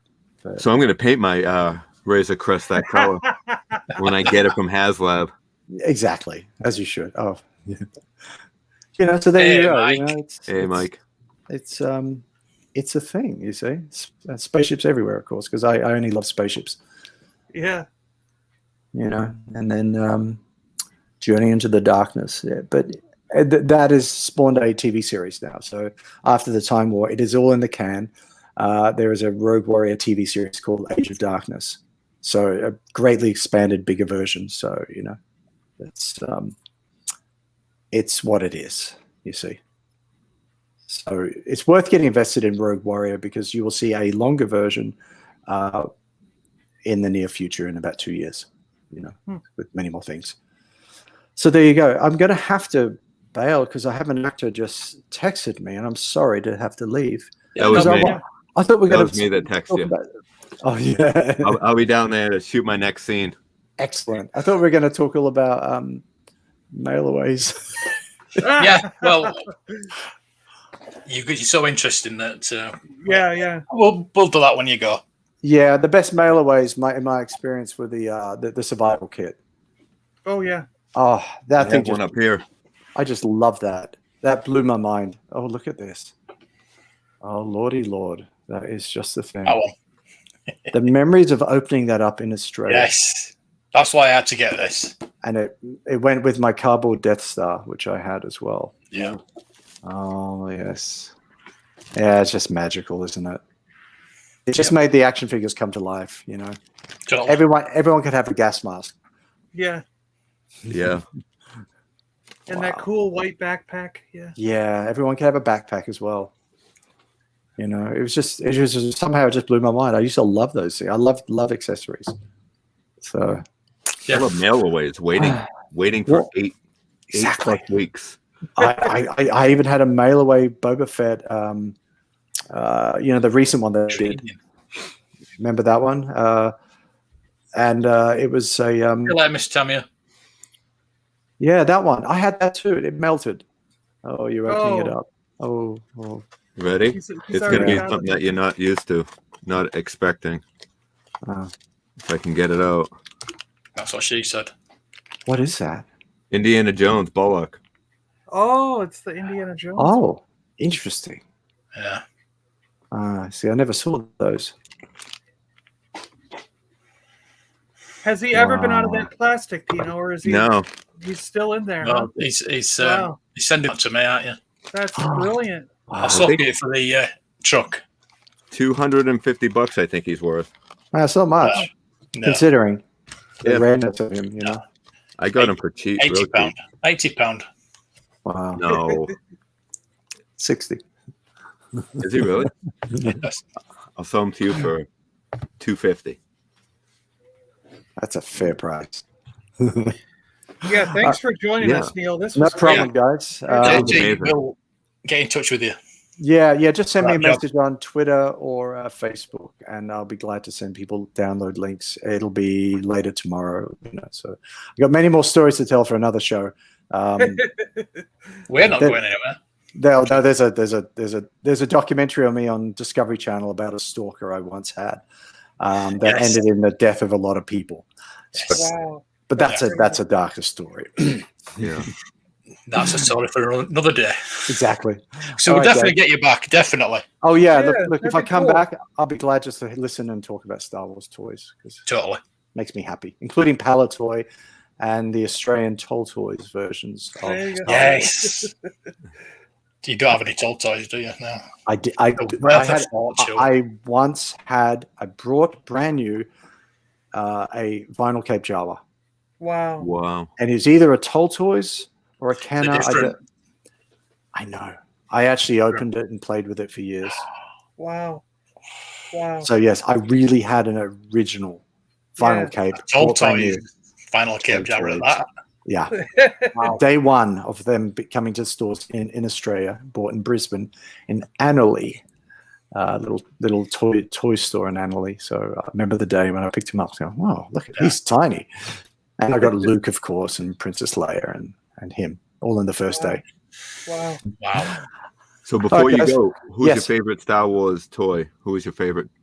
Oh, well, there's two. I'm any version of Boba Fett is great because he was so weird and so exciting. Yes. And the original Luke Skywalker. Nice. You know, I just never forget seeing him in that original package bought the first day it came out with that photograph beside him, the original Luke. Mhm. It just, every time I see it, even the re-release vintage just melts my heart, you know. Yeah, I, right. Yeah. I had it, he's gone again.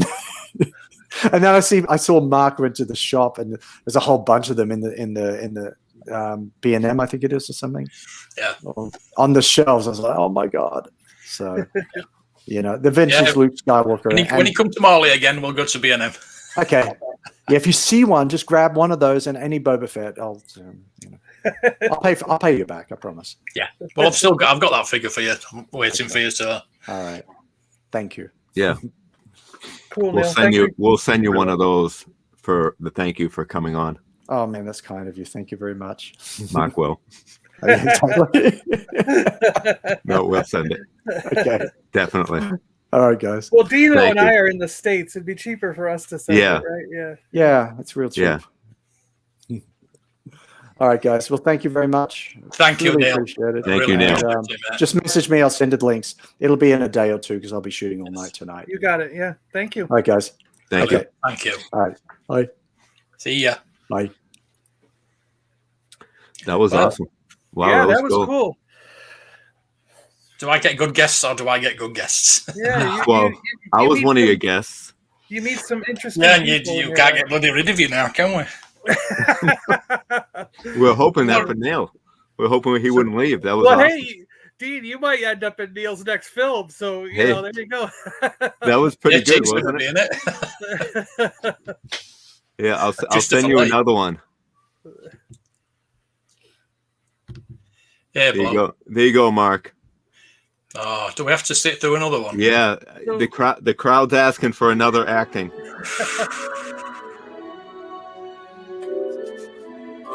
What is icing? Icing is when Michelangelo, he gets a large pizza, he sticks it in the freezer. You know, he's such a practical joker. He puts it on the table for the other Ninja Turtles to eat. You know, Donatello hates it when he does that. I see. What is high sticking? High sticking, when I get a baseball bat, and I come underneath the chin of a foot soldier, and I hit him like that. I don't do that, though. You don't do that? No. Why not? It's me, Casey Jones, you know, it's a little unfair, don't you think? What is slashing? Slashing is when I'm fighting a shredder, and I hit him in the knee like that. And there's a penalty for that? Oh my god. Oh my god.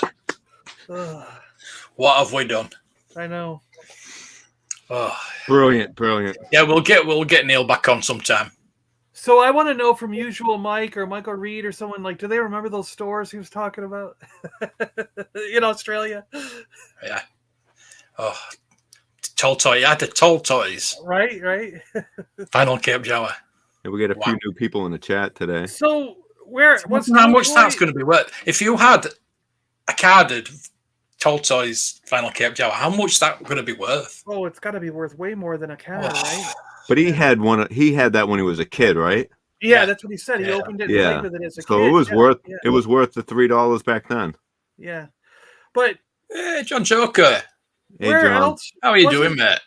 Wasn't Toll Toys sent to other places than Australia? It wasn't just Australia, was it?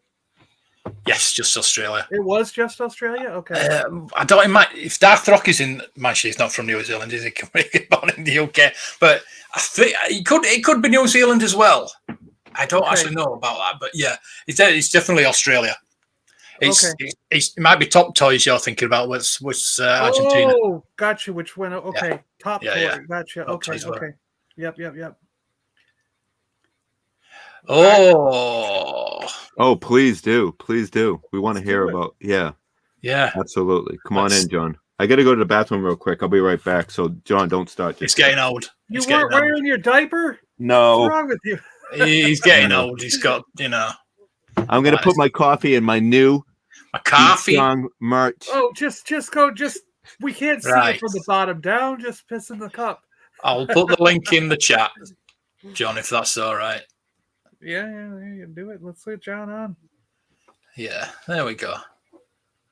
Mark, that was really cool, though. I'm really glad that you got Neil on. And he just walked into my shop one morning, and he's a big guy. He's a tall guy. He's got long blonde hair. He was tanned, and I thought, "Who the hell is this?" You know what I mean, he came in nearly every day after that, and took me out with his drone filming. Like when he said that he's filmed some of his film in Mortley. I was there when he was filming it. He was in the drone. Yeah. And you guys just kind of been keeping in touch ever since, once in a while? Yeah, that's cool. Oh, they did go to New Zealand. Thank you, Michael. I thought it was New Zealand as well.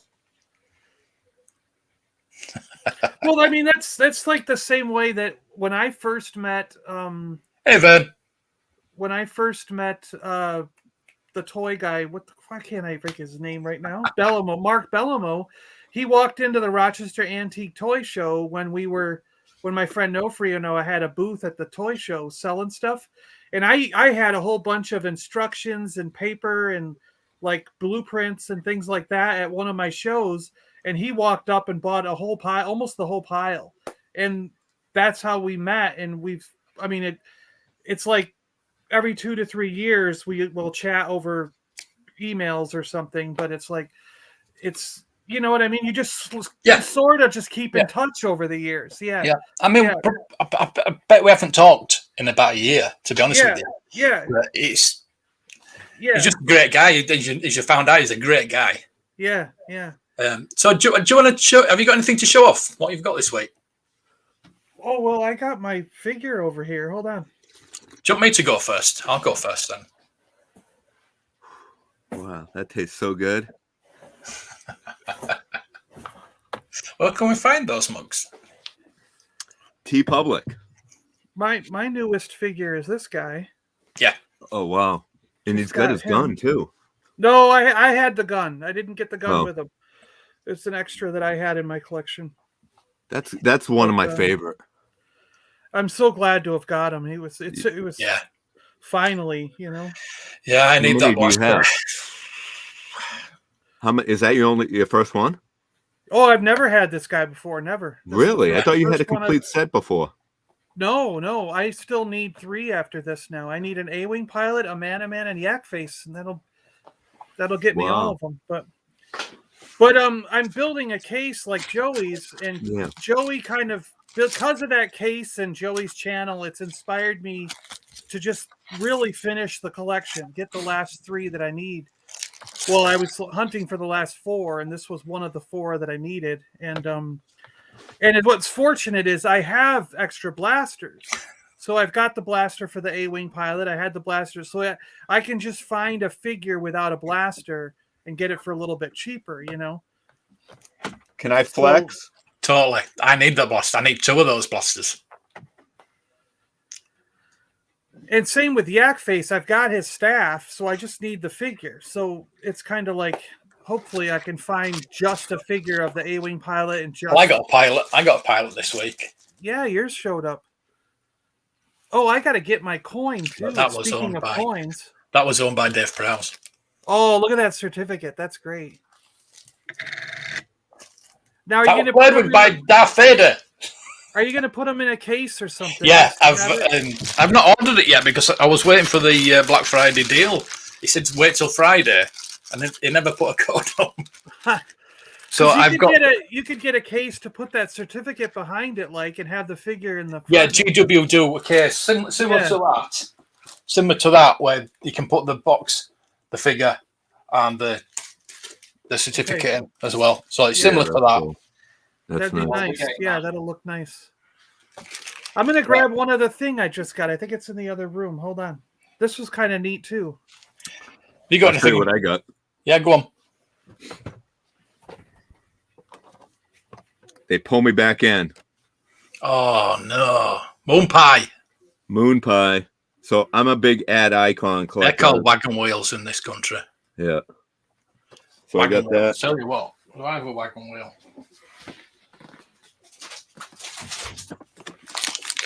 Oh no, this is a knockoff wagon wheel, but it's cartwheels. Got wagon wheels over there. That's a knockoff version.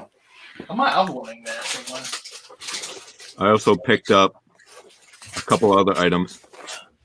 I've just got knockoff versions. John, you want to go? Continue. Oh, so the other thing I got was this coin. Yeah, that's cool. Yes. It says the Mandalorian, and the bottom part here says "This is the way" down here in like Arabic or something. But the other side is the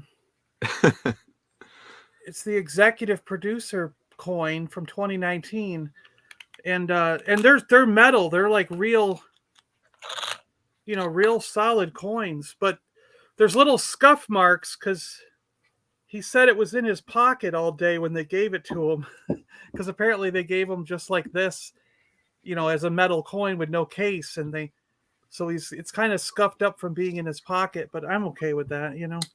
I don't know how many of those are out there, but yeah. Yeah, got wagon wheels. Yeah. Yeah, I think Blue Sasquatch just unsubscribed to me for Funko Pops. Yeah. I love ad icons. I can't help it. And that's why I grabbed another box of this cereal to see if I get I'm looking for these two guys. Booberry and... Have you not got them yet? No, they're actually they sell for like 50 to like $50 a piece. You need Booberry and Chocula? No, I need Booberry and Frankenberry. I have Count Chocula. I have like 2 or 3 Count Choculas. Yeah, Vern, I might as well send it to you. Yeah, you're right. No. Hello. Oh, look at this good-looking guy. Oh, thank you. Hey. What's up, Double J? Not much. Sorry I haven't been around for the past few weeks. So you should be. Yeah. Well, the baby boy keeps me up. Congratulations. What's his name? Thank you. Luis Antonio. Look at that. Look Congratulations, at man. Named them after my father-in-law and my dad. So cool. Nice. So I'm gonna share something real quick here. Let me see if I can get it here. How many windows up and down? It's just one. Maybe you can see it right there. Yeah. You can. Okay, so nice. This is the Hot Toy giveaway. This is on. I know that Dino knows, but we're gonna try to. Thank you, Vern. We're gonna try to raise some money for Sith Care Bear, which is Josh Anderson, and I want to take it up and see if we can do a charity, like a charity event kind of deal. And this is one of the giveaways when you donate. I don't know what the donation amount will be. Trying to figure that out. I was thinking maybe $10. Yeah. This is almost a $300 figure, so I'm thinking maybe $10 would be good. Thank you, Razef. Appreciate that. Thank you all to everybody who says that, Michael. Thank you all for the congratulations on the baby boy. But right now, this is about Sith Care Bear. Josh Anderson. His home burned down last week, a few days before Thanksgiving. I've been through that before. Friends of mine have been through that before during the holidays. So, Christmas is approaching. I wanted to see if maybe we can get a little something for him since he's always supporting us. I wasn't aware of that. Yeah, his kitchen burned down. He put it on Instagram. I just saw the picture today. Yeah. So do you know the details? Is his, because I don't know the whole details. I mean, is his house, is it gone? Or is it just the kitchen? It's just the kitchen that burned down, but the way that looks, it looks like they're going to have to redo the home. I mean, there's really? Yeah, the way everything went down, it looks like they'll probably redo the home. Majority of the time even if it's just part of that, if it's the whole kitchen, the whole home has to go in a certain way because it seems like smoke damage and other things. Exactly. Yeah. And depending on what kind of fire it was, if it was an electrical outlet fire, that is what makes it even more dangerous for the whole entire home. Happened to my friend on the day of Thanksgiving. He had an electrical outlet in the kitchen. Luckily, everybody was out, and just the whole home went. And well, not the whole home, but the kitchen and the whole ceiling of the house went. Wow. But from what I saw in those pictures, it looks like it's gonna be a whole. I mean, even for that, it's much cheaper for you to do the whole home with the insurance than just doing the kitchen. From what they always say, that it's a lot better just to get the home redone because it's going to cost you more just doing a kitchen than just doing, the whole thing itself than just the kitchen, than just one part of the home itself. They always say, and like Raziv says, thank God nobody got hurt. That is so true. But I already purchased this figure, this wonderful nice piece set yesterday. Should be coming in next week. I'm hoping that we can do it in 2 weeks on Rebel Reptiles' live stream. No problem. If Sith Care Bear's not in here yet, I hope he's not in here, but we're trying to find a way of maybe we can do a happy hours with Rebels with Sith Care Bear being the special guest, and then we can do it the time that he's there, and hopefully maybe he can do it soon. And like I said, I just want to see if maybe people can help out, pitch in, maybe $10 would be for. I mean, they have a chance to win this Hot Toy figure, which is with Mando and Baby Grogu.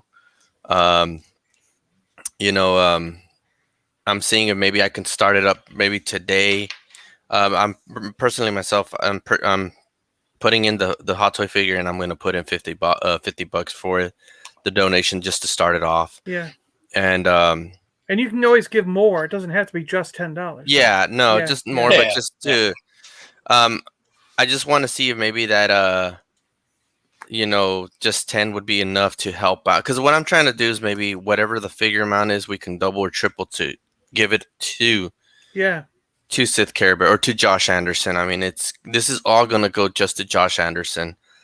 I'm not gonna be in the wheel, but I know some others that have said they want to be in the wheel, but if they win it, they want to give it to Josh Anderson as well. Right. Oh, cool. Yeah. And whatever he wants to do with it, it'd be thank you, Gary's girl. Thank you for joining in right now. I'm talking about the Hot Toy figure that you see right behind us. That's going to be a raffle. Donations are going to go towards the Sith Care Bear charity. As a lot of you guys know that Josh Anderson, his house burned down, and we're going to see if we can help him out in certain ways. Yeah. This is the reason why I wanted to join YouTube, was just we can help out each other because totally, he's a good guy, Josh. Yeah, very good, great guy. I love the dude. He's always understanding, very caring, never negative towards anybody. Always just a good-hearted guy, and he deserves our help. And even though he says he doesn't want it, I still feel that we need to take it upon ourselves to help him out. That's what we're here for. One of the things that I remember in a line, and I don't know if you guys will remember this, but there was a line in a movie that somebody said one time that there's still good in this world worth fighting for, and it's true. And we are, and from what I've met with through all three of y'all and even more people, there's still good in this world that is worth fighting for. We're always hearing negativity, and he's one of the good guys as well. So yeah, and all of y'all are, and I think that's what is important.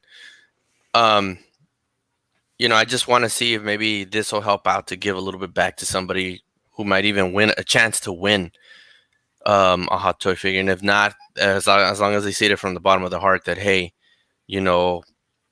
I gave to somebody who's in need, who's always around us and supporting us, and and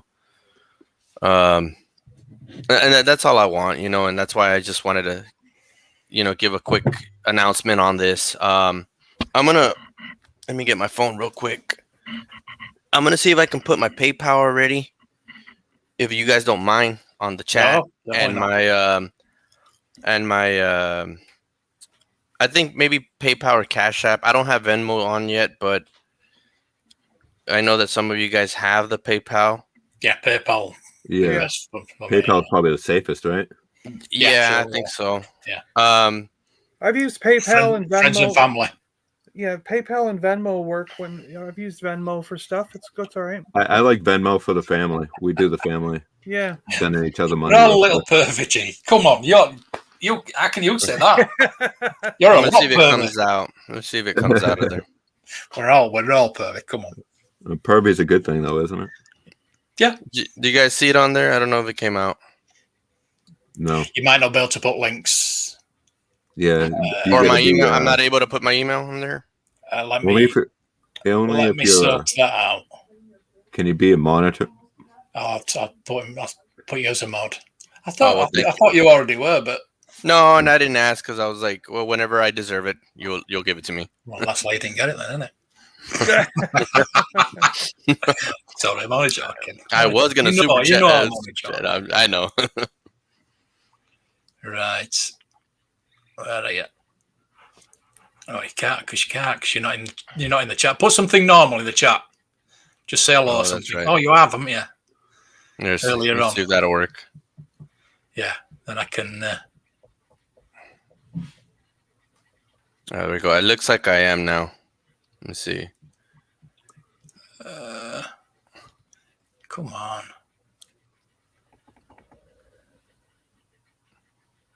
Why is it not working? No, it's not yet. Okay. Why is it gone to something else? You know what? Let me see if I can. We can exit off of. Well, there we go. You got it. Okay. Let me see. Let me just say hello real quick and then see if that'll work. No, it still says Ah. It's just saying. Where we go. Let me Add moderator. There you go. Sorry about that. It's just. It's okay. There we go. Yeah. I'm getting old.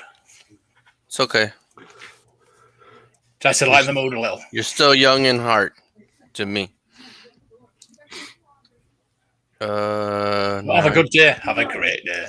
Let me see if it comes out right here. Still not showing it yet, I don't think. I'll try it again. Maybe I had to wait. Let's see. It usually takes a little bit, I think, a few for us to see it.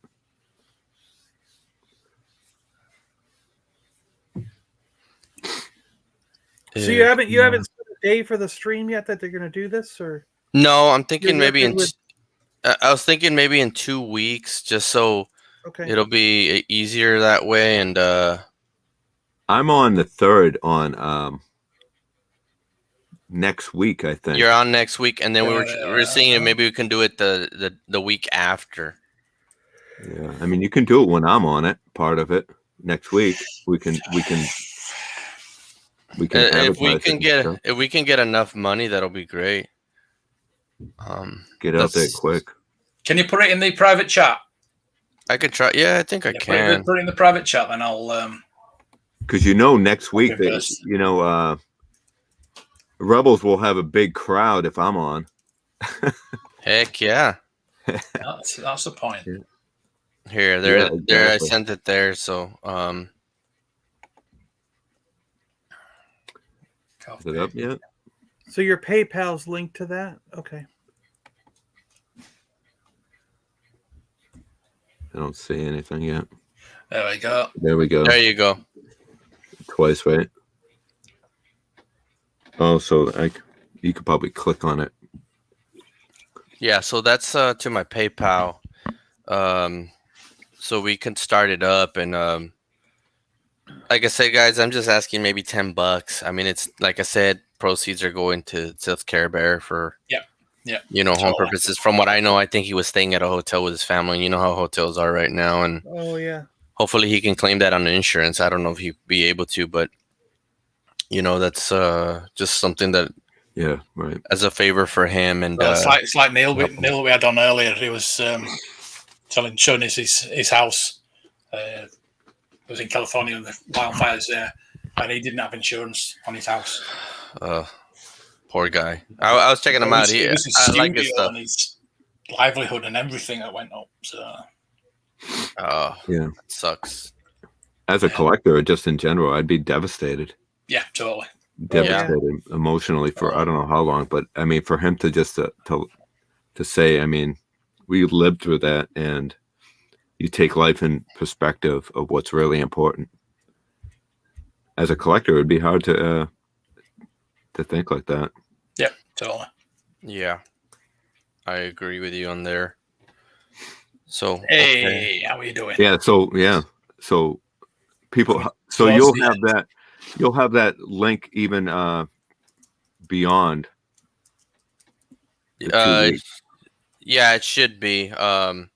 Like I said, I just want to see if we can get a good amount for him, just to,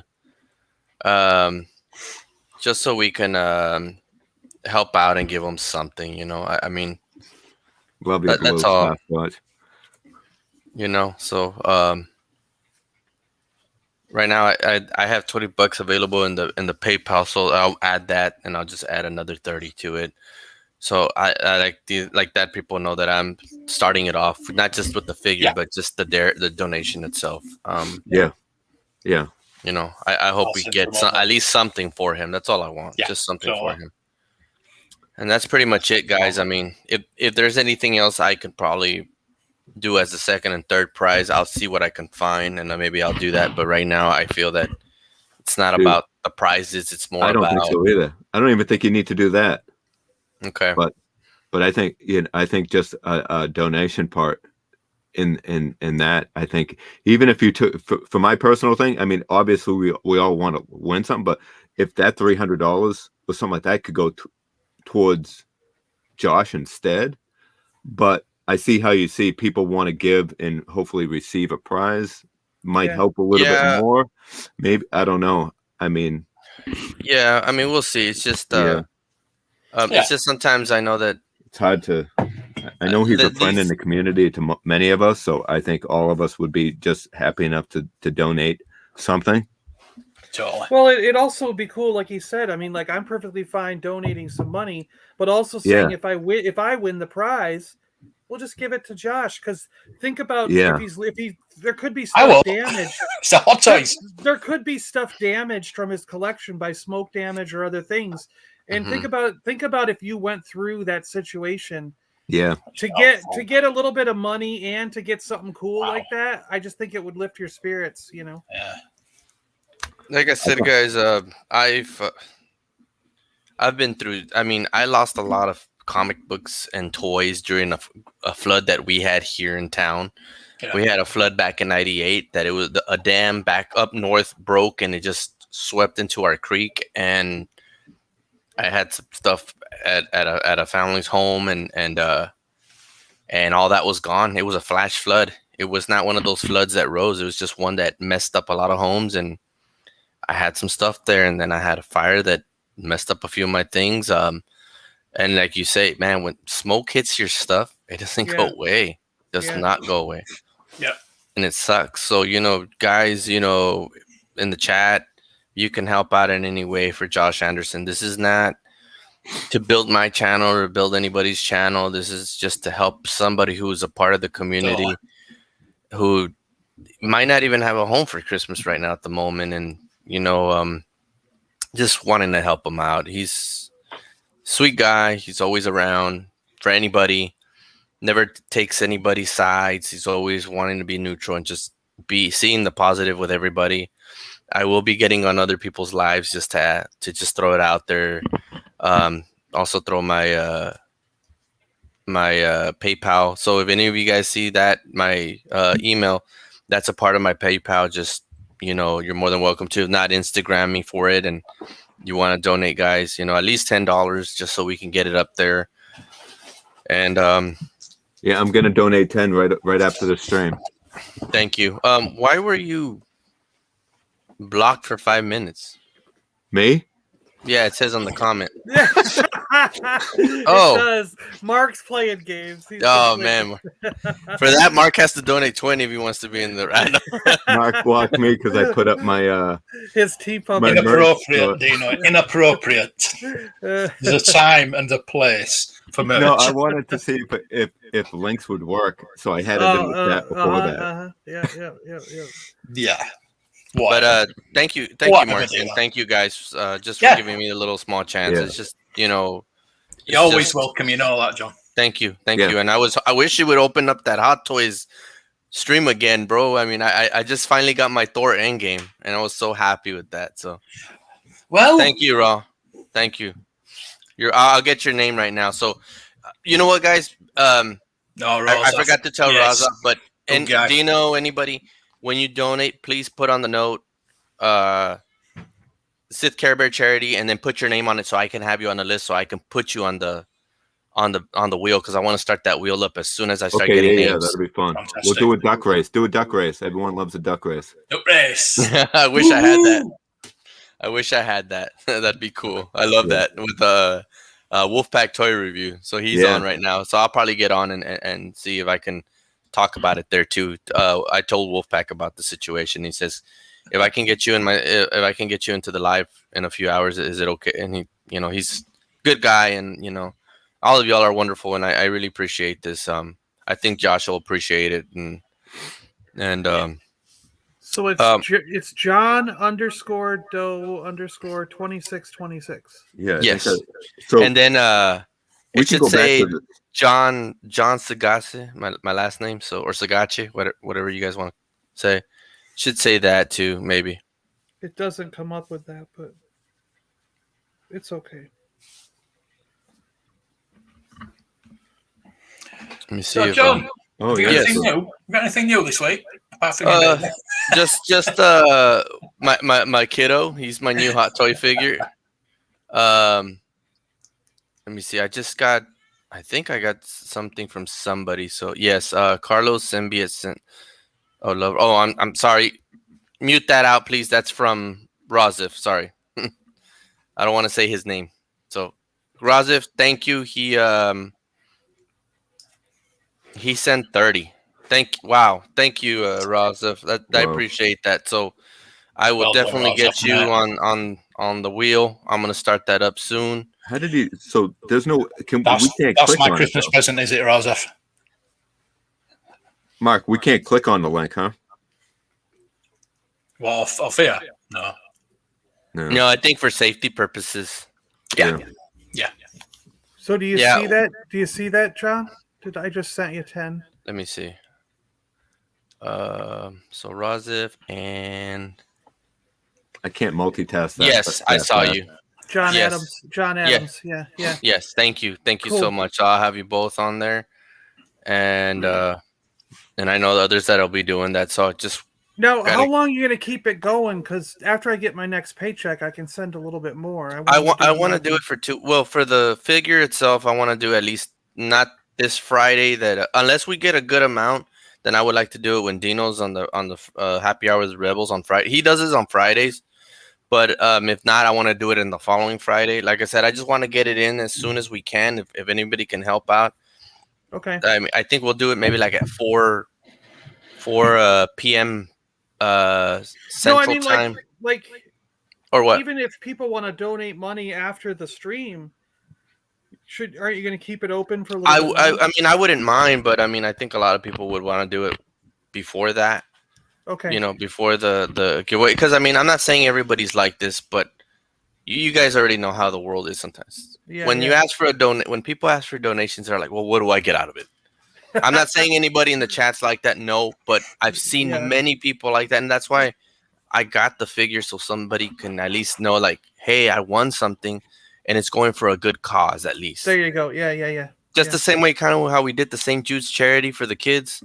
Yeah. Thank you, Mom. I just want one.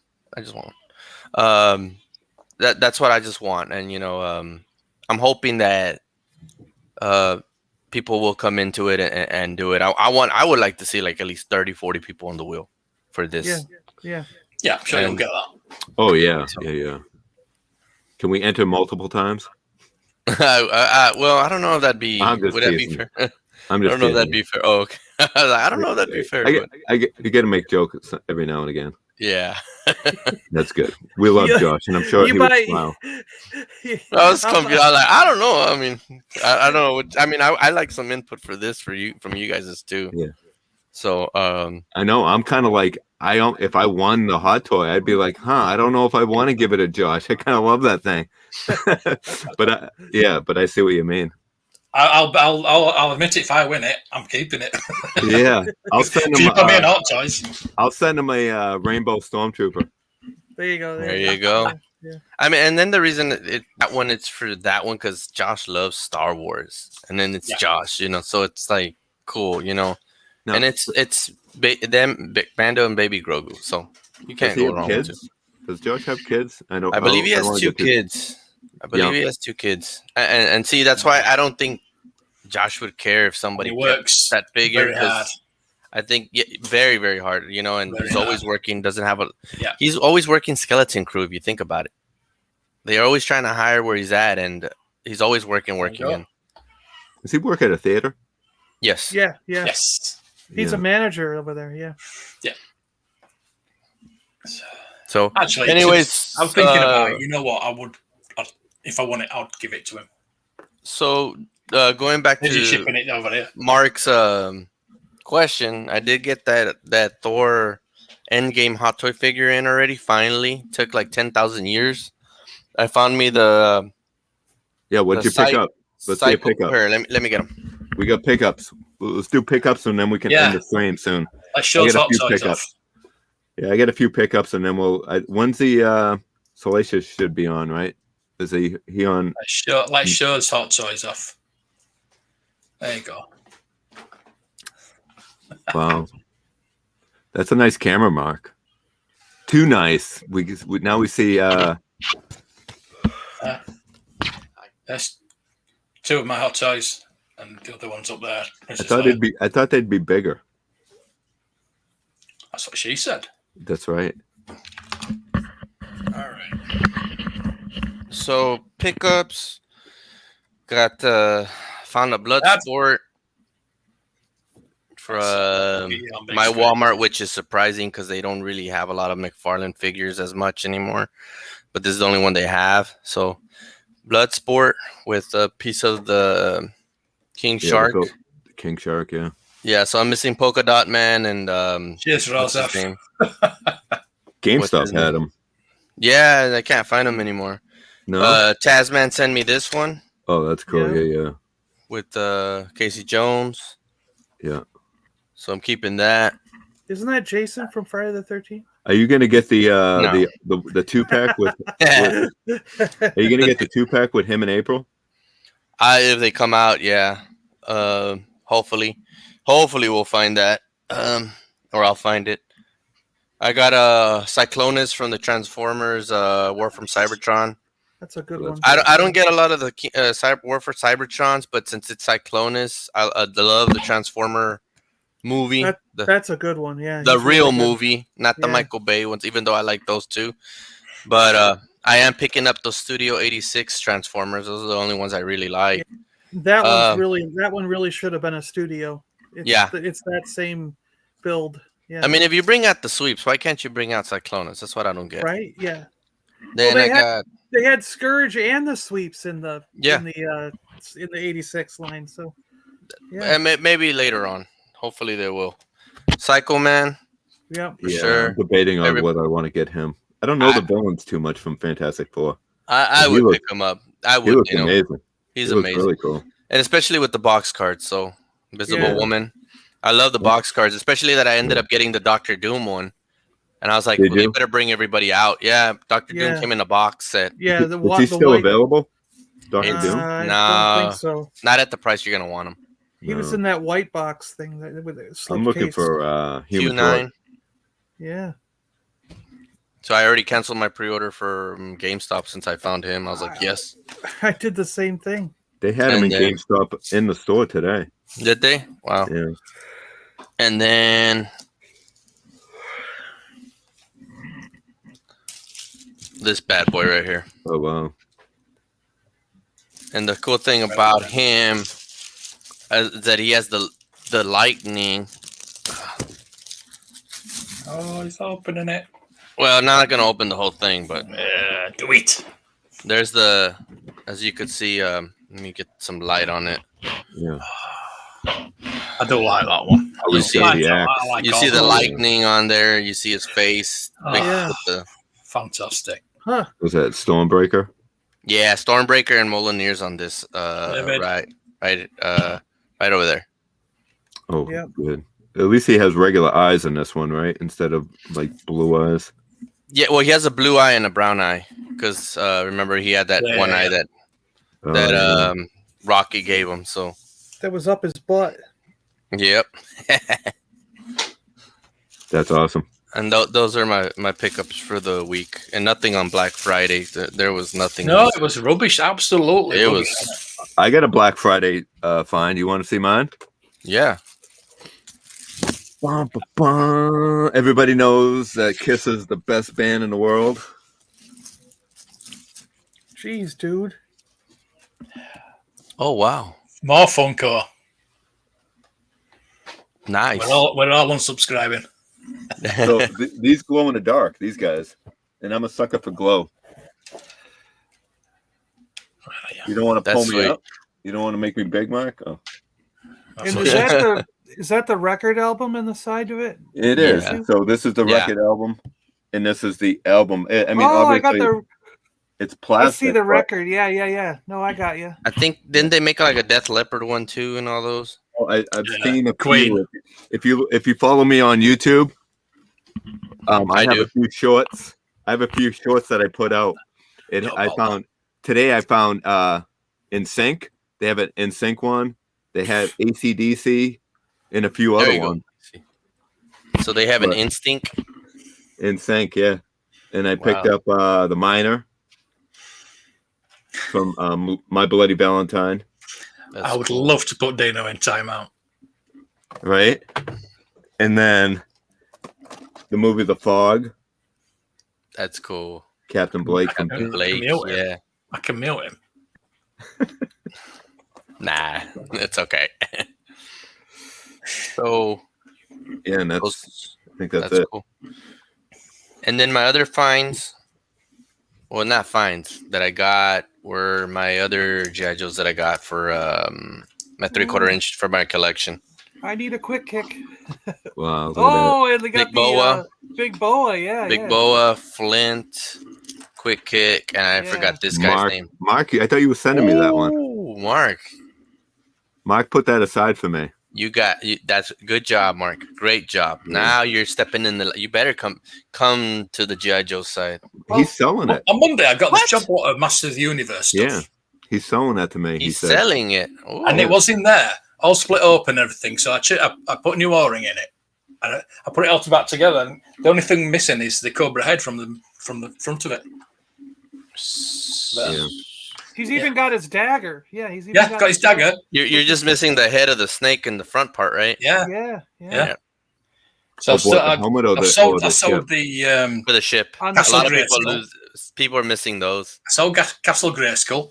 I sold about 5 of the figures. 6 of the figures. That was a good lot you got. That was a really good lot. I've got the slime pit left. There's just a few of the figures, really. John, what's my favorite? Sergeant Slaughter. Yeah, Sergeant Slaughter. Yeah. That's the one I want. He's over there. But which one are you wanting? Yeah. You know, I'll get him. I don't think I'm picky. Although I'd probably eventually want today. all of them. I would too. What is that? The Thunderbirds. Thunderbird 3. Actually, I can't get them. Is that new? The arcade one-up's in the way. Here, hold on. I can't get to the closet. I can't even get to where the G.I. Joes are. You can't get to it? Well, the arcade one-up. It's in pieces over there. I took it out of the box and it's just John. Which one do you have, John? Mark, that's awesome. That's vintage. Oh yeah, that is. Chief Sigma. Oh, look at that. Which Slaughter do you have, John? It's never been out of the box. Black. I think it's the black. This one? Yes, that one. Yep. He drove the Triple T. The Triple T tank. Yeah. Mm-hmm. And then I got this one. He's got a stick. Yeah, that's the other one. Yeah, that's. There's 4 of them. There's actually 4. Is there Slaughters? There's this one that does come with the Triple T tank. This is the mail-in one. There's one with the blue muscle, which is the Marauders. Blue muscle shirt? Yeah. And then you got another one where he's wearing like a vest. It's orange, and that one's like version 4. It's from 1992. He comes in another vehicle. Oh, that big ass tank thing. Mm-hmm. That thing's cool. Yeah. No, that's a cool vehicle. Looks almost like a GI. It's the G.I. Joe's Sandcrawler version in a way. Yeah, but that's not a cool that big. Vehicle. Yeah, that one. He had it, and then his what were his guys? The Renegades, or what were they? The Taurus, Mercer, and yeah, because they have a vehicle. Red Dog. When that new vehicle that he got came out, they have a vehicle also that's really cool. Yeah. I think they all 3 of them have a different vehicle. Yeah, there's vehicles for them in that. One of them is the Armadillo, and I have that one. Yeah, but it's a different color, right? Well, it depends because they brought it out later on in a different color. Yeah. I'll show you that one I have. Give me a moment. I got the green. Guess who's in the box? Guess who's in the box? Bomar Monk. No, my Bomar Monk's over there. Guess who's in the box? He was a mail away though. Emperor, it's Palpatine.